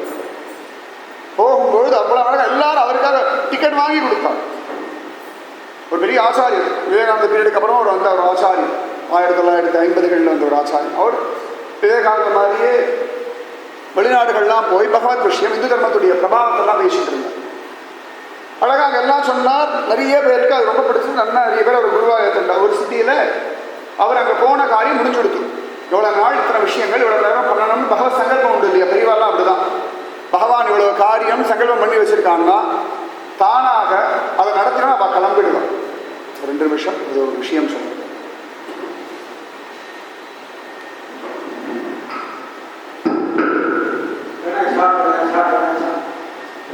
அவதாரங்கள்லாம் அற்புதம்பா, அதில் அச்சமாவதா ஆதியாரம்பா. அந்த மாதிரி முறையில் நாளைக்கு சித்ரா போகிறதுக்கு வெற்றி நரசிம்ம சுவாமி காலம்புற பக்தர்களுக்கு இங்கே வர வந்து நமக்கெல்லாம் காட்சி கொடுத்துட்டு அதுக்கப்புறம் திருமஞ்சனம் பண்ணிட்டு புதுசாக அலங்காரம் பண்ணிட்டு திருப்பி நமக்கு காட்சி கொடுத்துட்டு 3 மணிக்கு 3:30க்குள்ள கிளம்பி கிளம்புவார். ஏன்னா நாளைக்கு ராத்திரி கிரகணம் இருக்கிறதுனால 4 மணிலேருந்து கோயில் சாப்பிடுவார். கிரகணம் விசேஷம் என்னன்னா, கிரகணத்தை எந்த நல்ல காரியங்கள் செய்கிறோமோ, எந்த தர்மங்கள் செய்கிறோமோ, எந்த சோகங்கள் படிக்கிறோமோ, எந்த கதைகள் படிக்கிறோமோ, அது சாதாரணமாக பண்ணுறதை விட பல மடங்கு பரவாயில்லை. அவாவா முடிஞ்சுன்னா இன்னும் 2 பேரை அழிச்சுக்குவாங்க. ஜெய் போலோ நரசிம்ம சுவாமிக்கு. அன்னைக்கு நரசிம்ம நடுவில் வந்தோடனே எனக்கு கம்பராமாயணம் தான் ஞாபகம் வருது. ராமாயணத்துக்கு நரசிம்மருக்கு ஒரு பொருத்தம் உண்டு. கம்பர் அழகா ராமாயணம் எல்லாம் எழுதி முடிச்சு விட்டார். அரங்கேற்றம் பண்ணலாம் அப்படின்னு நினைச்சா நிறைய பேர் ஒத்துக்கல. ஏண்டான்னா நரசிம்மரை பற்றி அதை சொல்லிட்டாரு. ஏன்னா வால்மீகி நரசிம்மரை பற்றி சொல்லவே இல்லை. அப்போ எல்லாரும் அதை அப்போஸ் பண்ணிட்டா, யாரும் ஒத்துக்கல. கடைசியில் ஸ்ரீரங்கத்தில் தாயார் சன்னதி எதிர்க்க உட்காந்துட்டு தான் அவர் அரங்கேற்றம் ஆரம்பிக்கிறார். அப்போ திருப்பி அந்த இடத்துல இரண்டிய வதைப்படலம்லாம் வந்த உடனே எல்லாரும் அதெல்லாம் கிடையாது கத்துறா. அதை தாண்டி ஒரு கர்ஜனை வந்தது.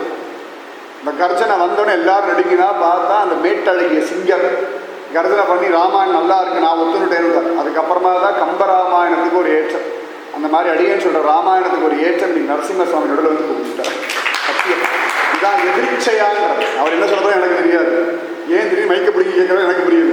திரும்பி பார்த்து அவர் பார்த்து வந்தார், மைக்க பிடிங்கினார், கணேசா கணேசா கணேசா இருந்தார். நரசிம்ம நரசிம்ம பிரபாவம் சொல்லிட்டாருன்னா சத்தியமாக இந்த ராமாயணத்துக்கு நரசிம்ம அனுகிரகமும் பகவத் அனுகிரகமும் பூரணமாக இருக்கின்ற இதை விட வேற ஒன்றும் இல்லை. யாரும் சன்மானம் இதுதான் நினைக்கிறேன். அதுதான் நம்ம பாட்டு குழந்தையா இருந்தால் சுவாமியாக வந்து கிருபை பண்ணுவார். நாளைக்கு நீங்கள் எல்லாம் வந்தால் போதும் அப்படின்னா நானும் வரேன் பகவத் கிருப்பை. ஏன்னு கேட்டால் பெரிய கிருப்பை அது. நம்ம தேடின்னு போக முடியாது, நம்ம கோவில் கட்ட முடியாது, சுவாமி ஏழை பண்ண முடியாது. சுவாமியே தன் கிருப்பையினாலே பிரகல்லாதனுக்காக ஸ்தம்ப குழந்தைன்றார். நிகமாந்த மகாதேவ் சொல்றார், நரசிம்ம அவதாரம் எப்பேற்பட்டதுன்னா எல்லா ஸ்தம்பத்தையும் ஆவிர்வவிச்சாராம். ஒரே ஒரு தூணைத்தான் பிரகல்லாதன் காட்டினானா, அதுலேருந்து மட்டும்தான் வந்தா. மீதி எல்லா தூண்லையும் இன்னைக்கும் நரசிம்மர் இருக்கார். ஆனால் பார்க்கறதுக்கு பிரகல்லாதன் இல்லைன்ற. நம்மெல்லாம் பிரகல்லாதனா மாறத்துக்காகவே நரசிம்மமூர்த்தி வர. ரொம்ப விசேஷமான பகவானுடைய பிரேமையின் எல்லை எதுன்னா நரசிம்ம சுவாமி தான். அத்தனை சிரேஷ்டம். அதனாலே அந்த நரசிம்ம பகவானை சொல்லும்போது ராகவ சிம்மம்னு ராமச்சந்திர மூர்த்தியை. அதனால நாளைக்கு சிம்மம் ராகவனா வருது, ராகவன் சிம்மமா வர, நரசிம்மமா. ஜெய் போலோ நரசிம்ம சுவாமிக்கு. அது கரெக்டாக பாருங்க. கர்ப்பபூதா தபோதனாக நாங்கள்லாம் குழந்தைங்களுக்கு ஒன்றும் தெரியாது. பிரகல்லாதன் அப்படிதான் இருந்தான். எனக்கு ஒன்றும் தெரியாது. அப்பா வருஷம் கொடுக்குறாரா குடிக்கிறேன், உருட்டுறாரா உருட்டட்டும், யானை வந்து மிதிக்கிறதா மிதிக்கட்டும், என்ன வேணா ஆகட்டும், என்னை காப்பாற்றுறதுக்கு என் சுவாமி இருக்காருன்னா சுவாமி தூணை பிளந்துட்டு அளந்திட்ட தூணை அவன் தட்ட வெளில வந்தார், மடியில் போட்ட கிழிச்சு போட்டார்.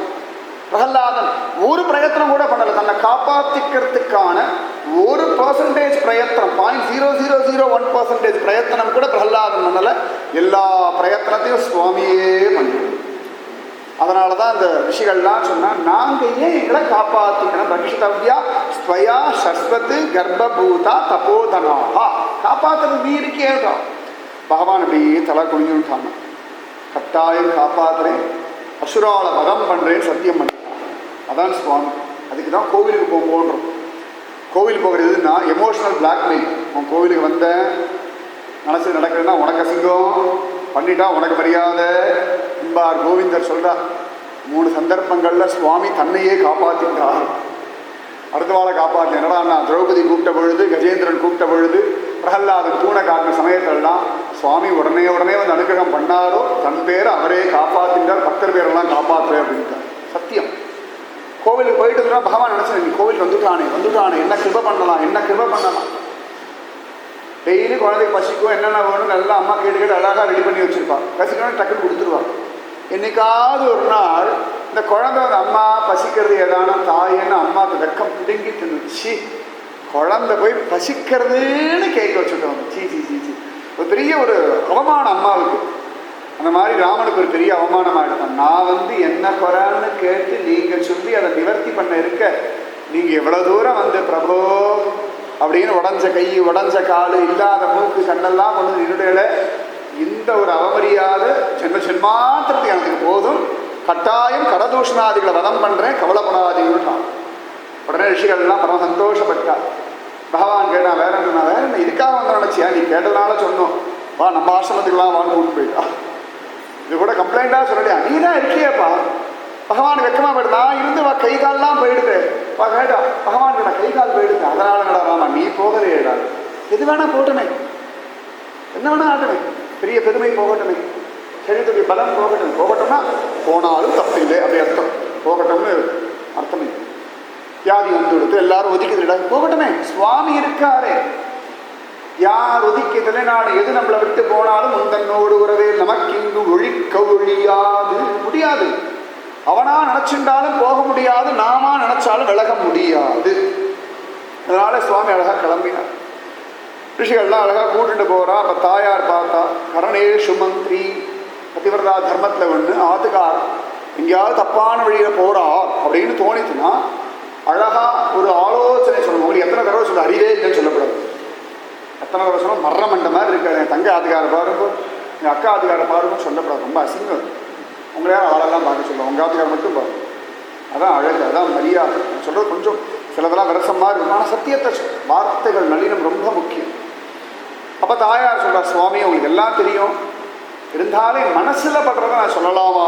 ரொம்ப அழகு. அந்த இங்கீதம் நல்லினம், அதெல்லாம் தான் ராமாயணத்தோட கணவன் மனைவி பேச வேண்டிய முறை, ஒரு அண்ணா தம்பி பேச வேண்டிய முறை, ஒரு அப்பாவும் பிள்ளையும் பேச வேண்டிய முறை, ஒரு ராஜன் பேச வேண்டிய முறை, ஒரு ஃப்ரெண்டு பேச வேண்டிய முறை, ஒரு தாசன் பேச வேண்டிய முறை, ஒரு வேலைக்காரன் பேச வேண்டிய முறை, அதுக்கு அனுகிரகம் பண்ண ரொம்ப அழகு. அதெல்லாம் ராமாயணத்தை மிஞ்சினால ஆதி காவியம்.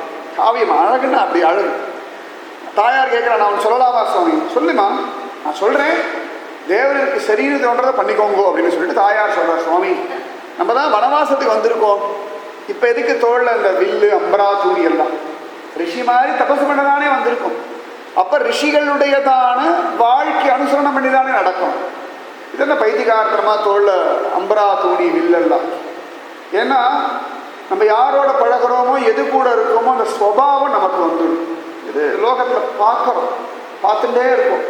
உடனே தாயார் அழகாக சுவாமிக்கு ஒரு கதை சொல்கிறார். இவர் கதையே பெருங்கிறது. சுவாமிக்கு ஒரு கதை சொல்கிறார். அப்போ ஒரு சந்தர்ப்பத்தில் ஒரு பெரிய விஷயம் தபஸ் பண்ணிட்டு இருந்தார். அவர் அண்ணா தபஸ், அதாவது இவ்வளோ வருஷம் தபஸ் பண்ணி ஆச்சுன்னா இந்திர பதவி அடையலாம்னு ஒரு ஸ்டேட்டஸ் வந்துடும். அதனால இந்திரனுக்கு ரொம்ப பயம், யாராவது தன் பதவிக்கு வந்துடப்படாது அப்படின்னு.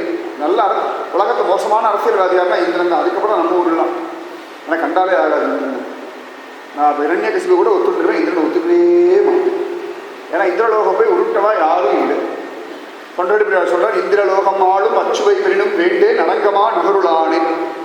இங்கே இருந்துட்டு கிருஷ்ணாராமா கோவிந்தா சொல்லிட்டு கரண்ட் கட்டோ கொசு கடியோ எதிரையோ வாழ்ந்துட்டு அப்பப்போ கஷ்டம் வந்தால் கோவிலுக்கு போய் ஹே பிரபு கிருபா பண்ணு, நாளைக்கு லட்சுமி சுவாமியாக பார்க்கலாம். இந்திரலோகம் போய் நம்பா மேனக ஊர்வசி திரோத்தமாக உருப்படாமல் போகிற நல்ல இடம் இந்திரலோகம் மட்டும்தான்.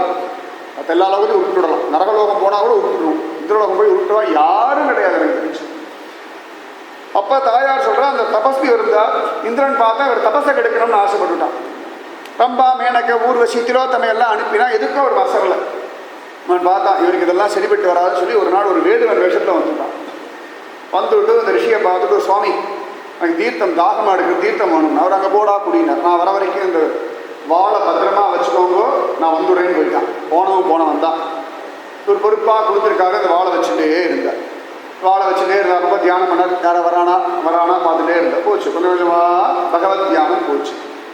அதுக்கப்புறம் சரி சாயங்காலம் ஆச்சு, அடுத்த நாள் ஆச்சு, தீர்த்தம் ஆட போகணும். இப்போ வாழை வச்சுட்டு போனதுக்கப்புறமா அவன் யாரை எடுத்துகிட்டு போயிட்டு இவன் வாழைங்கேன்னு கேட்டுவிட்டான். அதெல்லாம் பண்ணப்படாதுன்னு சொல்லி வாழை எடுத்துகிட்டே போனார். குளிக்க போகும்போதெல்லாம் இப்போல்லாம் அதில் வாழை கையில் சொல்லி பண்ண முடியல, இடுப்பில் சொல்லிக்கிட்டார். கொஞ்சம் சத்திரியத்தனம் வந்துடுச்சு. வைக்கிற இடம்னு ஒன்று இல்லையாப்பா, கழுத்தில் மாங்கல்யம் மாதிரி மொபைலை கட்டி விளையாடுறோம் இல்லையா, கூடல் மாதிரி கூடலை கூட சமயத்தை கைடி வச்சு விட்றா டை அடிக்கிறது. மொபைல் கழுறதே கிடையாது, குட்டிச்சாதான் கழுதியே தொங்கிட்டு தான் கிடையாது எல்லாருக்கும். எல்லைக்கு மேலே எதுவாக இருந்தாலும் கஷ்டம்தான். பகவத் விஷயம் நல்ல விஷயம் யூஸ் பண்ணால் தப்பே கிடையாது. அந்த மாதிரி இடுப்பில் வாழை அப்படி சொல்லிக்கிட்டார். சரிங்க நான் அப்போ எடுத்து தொட்டு பார்த்துட்டேன். தொட்டு பார்க்க அந்த ராஜசம் வந்துடுது. அப்புறம் ஒரு நாள் கத்தி எடுத்தார். அப்படிலாம் பண்ணி பார்த்தேன், என்ன தான் இருக்குது அப்படின்னு சரி. அப்புறம் ஒரு நாள் குளிக்க போகும்போது அப்படியே அங்கே மரம் செடி கொடி எல்லாம் அப்படி வெட்டிகிட்டே போனார். சில பேர்லாம் அந்த பார்க்கில் உட்காந்து இலையை பிச்சு கொடுத்துருப்பார் செடியை. அந்த மாதிரி வெட்டிகிட்டே போனார். நான் அடுத்த ஜீவனை கஷ்டப்படுத்த வந்து கொடுத்து இப்படியே கொஞ்ச நாள் ஆயாச்சு. அப்புறம் மிருகத்தெல்லாம் வெட்ட ஆரம்பித்தான். போச்சு, எல்லா தபசும் போயிடுச்சு. தாயார் சொன்ன, அந்த மாதிரி இந்த வில்லு அம்மா உங்களை பண்ணிடுமோன்னு எனக்கு பயமாக இருக்குது, நீங்களும் அந்த மாதிரி தபஸை இழந்துருவேளோ அப்படின்னு பெருமாள் சிரிச்சார். அழகா சொன்னேடி, ஆனாலும் பார்த்துக்கோ, நான் இந்திரலோகம் அடைப்புற ஆள் இல்லை. நான் ராஜனாக இருக்கிறவன்.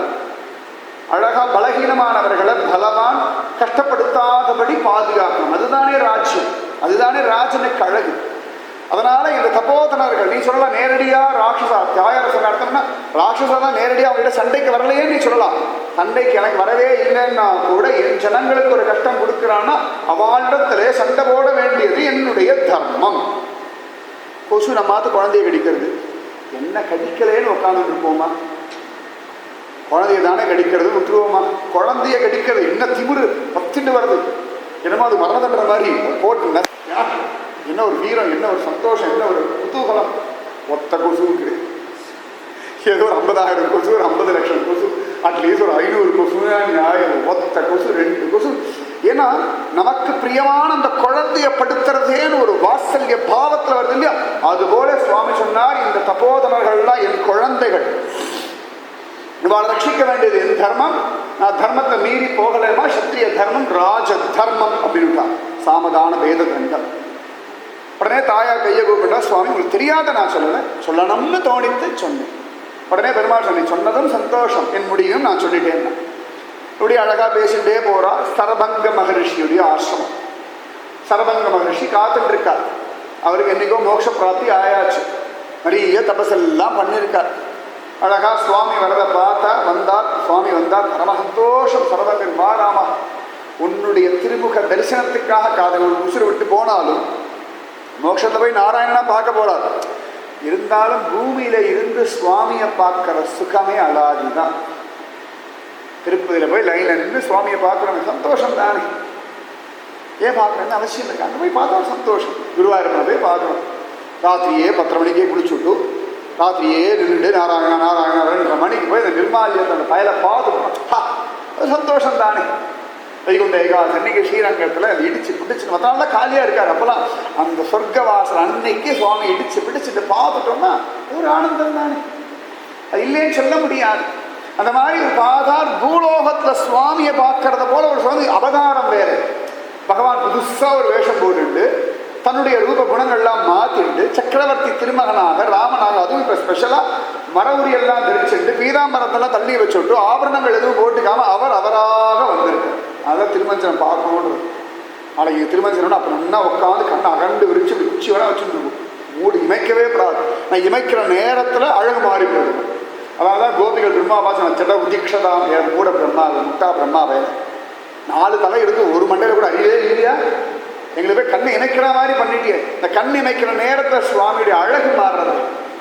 இந்த மன்னார்குடி ராஜகோபால சுவாமி அழகன், எப்படி பார்த்தாலும் அழகன். Rajagopalan, the best shepherd. Rajagopalan உச்சப்படலாம் கிடையாது, நம்ம அதெல்லாம் வர்ற வசதி. The best shepherd. அது சுவாமி மேலே வெண்ணெய் அடிப்பாள், அடிச்சுட்டே இருப்பாள். ஒரு க்ஷணத்துக்குள்ள அத்தனை பேர் எண்ணெய் அடிச்சா சுவாமி ரூபம் மாறி பாவமாக தேவேன்னு நிற்பார். ராஜகோபால் பார்க்கறதே ஒரு அழகு தானே. கைலி கட்டின்னு நம்பருமாள் ஒருவர் பார்க்கறதே ஒரு அழகு தானே. அது ஒரு அழகுதான். அதனால இவாள்லாம் பார்த்துட்டு இருக்கா. சரபங்கர் பார்த்தா, ராமா வந்துட்டியா, பரம சந்தோஷம், ஆஹா ஆஹா ஆஹா. ராமனை பார்த்தா, ராமன் கேட்டான், என்ன வேணும்? அவசரம் ஒன்றும் வேண்டாம், உன்னை பார்க்கணும்னு காத்துட்டு இருந்தேன் அப்படின்னா. சரி அப்படின்னா உடனே அழகா சரபங்க சொன்னான், நிறைய தபசு பண்ணி நிறைய எல்லாம் சம்பாதிச்சு எல்லாம் நீ வாங்கி போனார். பகவான் எல்லாத்தையும் தானம் வாங்கிட்டான், சமத்தா வாங்கிட்டான். இப்போ சரபங்கர்கிட்ட ஒன்றும் இல்லையா. சரபங்கர் சொன்னார், பிரபோ உத்தரவு கொடு கிளம்புறேன்னு. சரினுட்டான். அழகா அக்னி நன்னா எரிஞ்சது. ஜெய் ஸ்ரீராமச்சந்திரமூர்த்திக்கு ஜெய். அழகா போனார், அக்னியில் அப்படி இறங்கினார், உட்காந்த பத்மாசம் போட்டு கையை கூப்பிட்டு உட்காந்தார். தக தக தக தகன்னு உடம்பு எரியுது. ராமன் சாட்சியா நின்று பார்த்துன்னு இருக்கான். சாதாரணமாக நிருப்பதா அம்மா ஐயோ அப்பா எல்லாம் கத்தணும் இல்லையா. சரீர அபிமானம் இருக்கிறவா கத்துவார், தேகாத்ம அபிமானம் இருக்கிறவா கத்த மாட்டான்.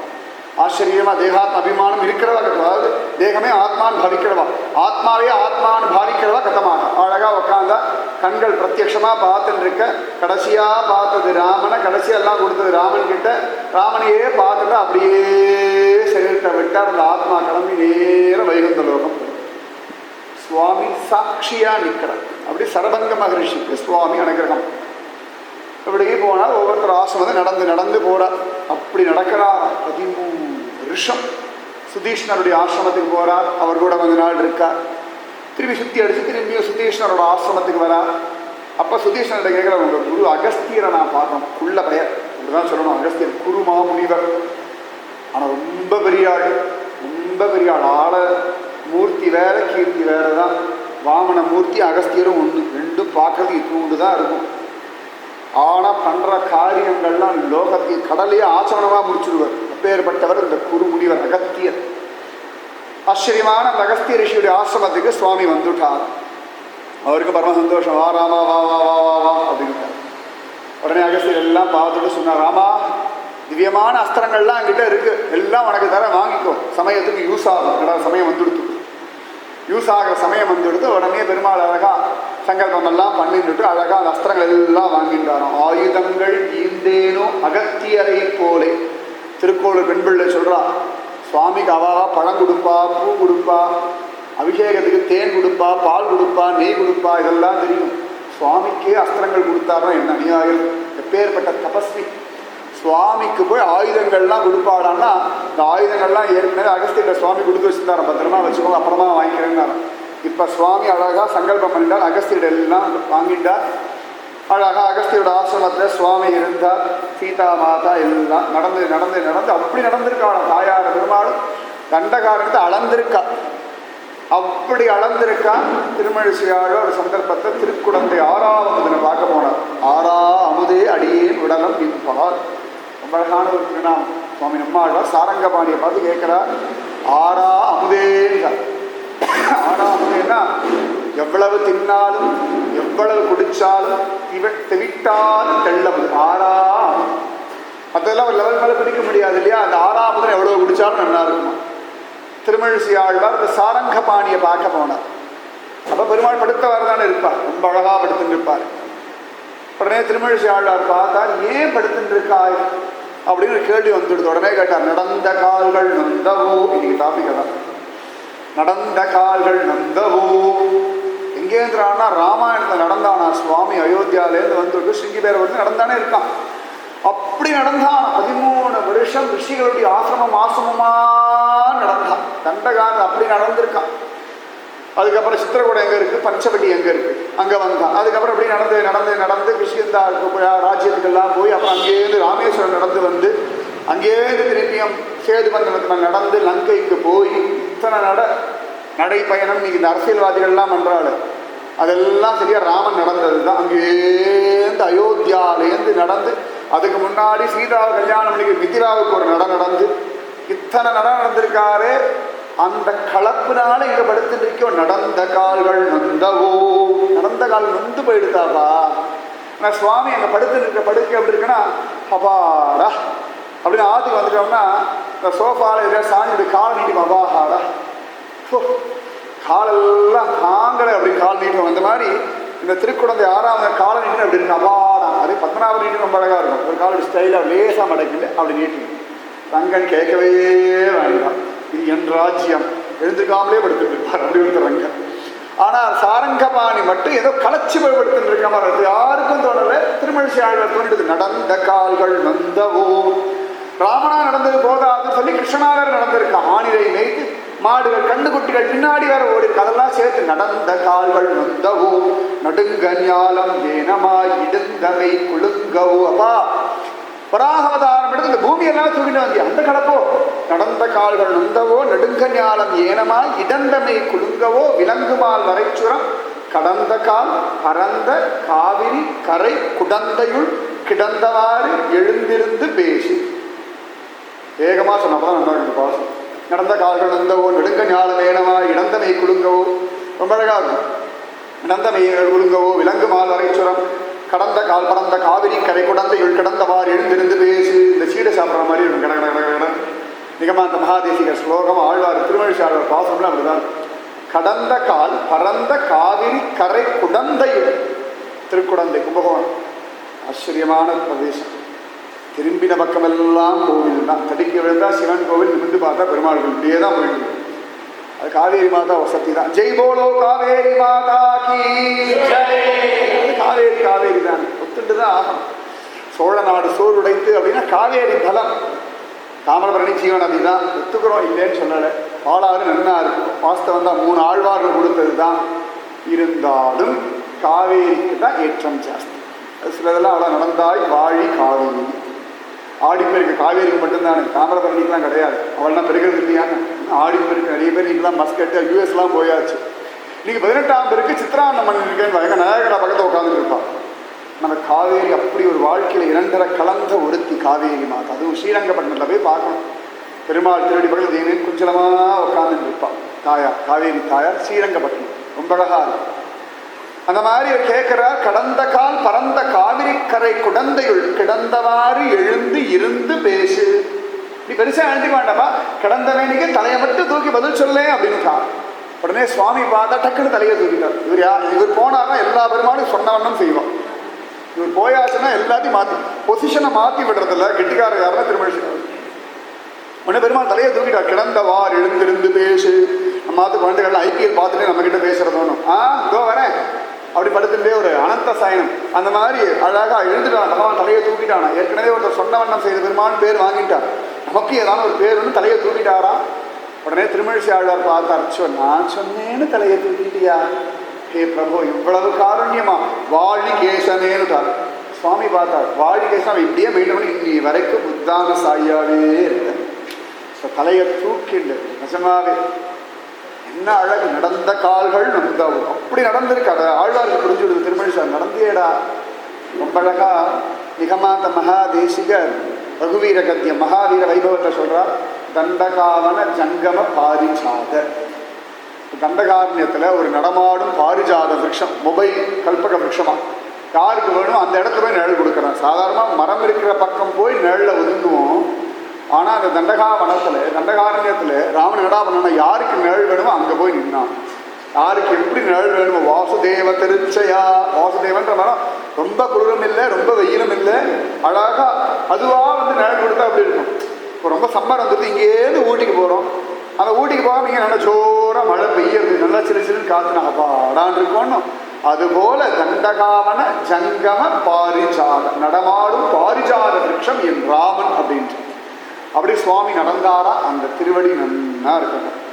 அதனால தான் ஆண்டாள் புலம்பு புலம்பு புலம்புன்னு சொல்லி அன்றி உலகம் வளர்ந்தாய் அடிபோற்றி சென்றங்கு தென்னிலங்கை செற்றாய் கடல் போற்றி கொன்ற சகடமுதைத்தாய் புகழ் போற்றி கண்டுகுடியாக இருந்தாய் கடல் போற்றி வென்று பகை எடுக்கும். அது வரைக்கும் முழுக்கவே எல்லாம் திருவடிக்கு தான் மங்களாசாசனம். நீ உலகத்தளந்தியேப்பா, உலகத்தலகத்துக்காக மகாபலிகிட்ட நடந்தியேப்பா, அதுக்கப்புறம் ராமனா வந்து நடந்தியேப்பா, கிருஷ்ணா வந்து நடந்தியேப்பா, கிருஷ்ணா வந்து சகடாசனம் வதச்சியேப்பா. அது திருவடி நன்னா இருக்கணும், நன்னா இருக்கணும், நன்னா இருக்கணும். பல்லாண்டு பல்லாண்டு பல்லாயிரத்தாண்டு பல கோடி 100,000 நல்லாண்ட தின்தோள் மணிவண்ணா உன் சேவடி சொல்லி திருக்காத்து. நாளைக்கு சித்ரா பௌர்ணமி.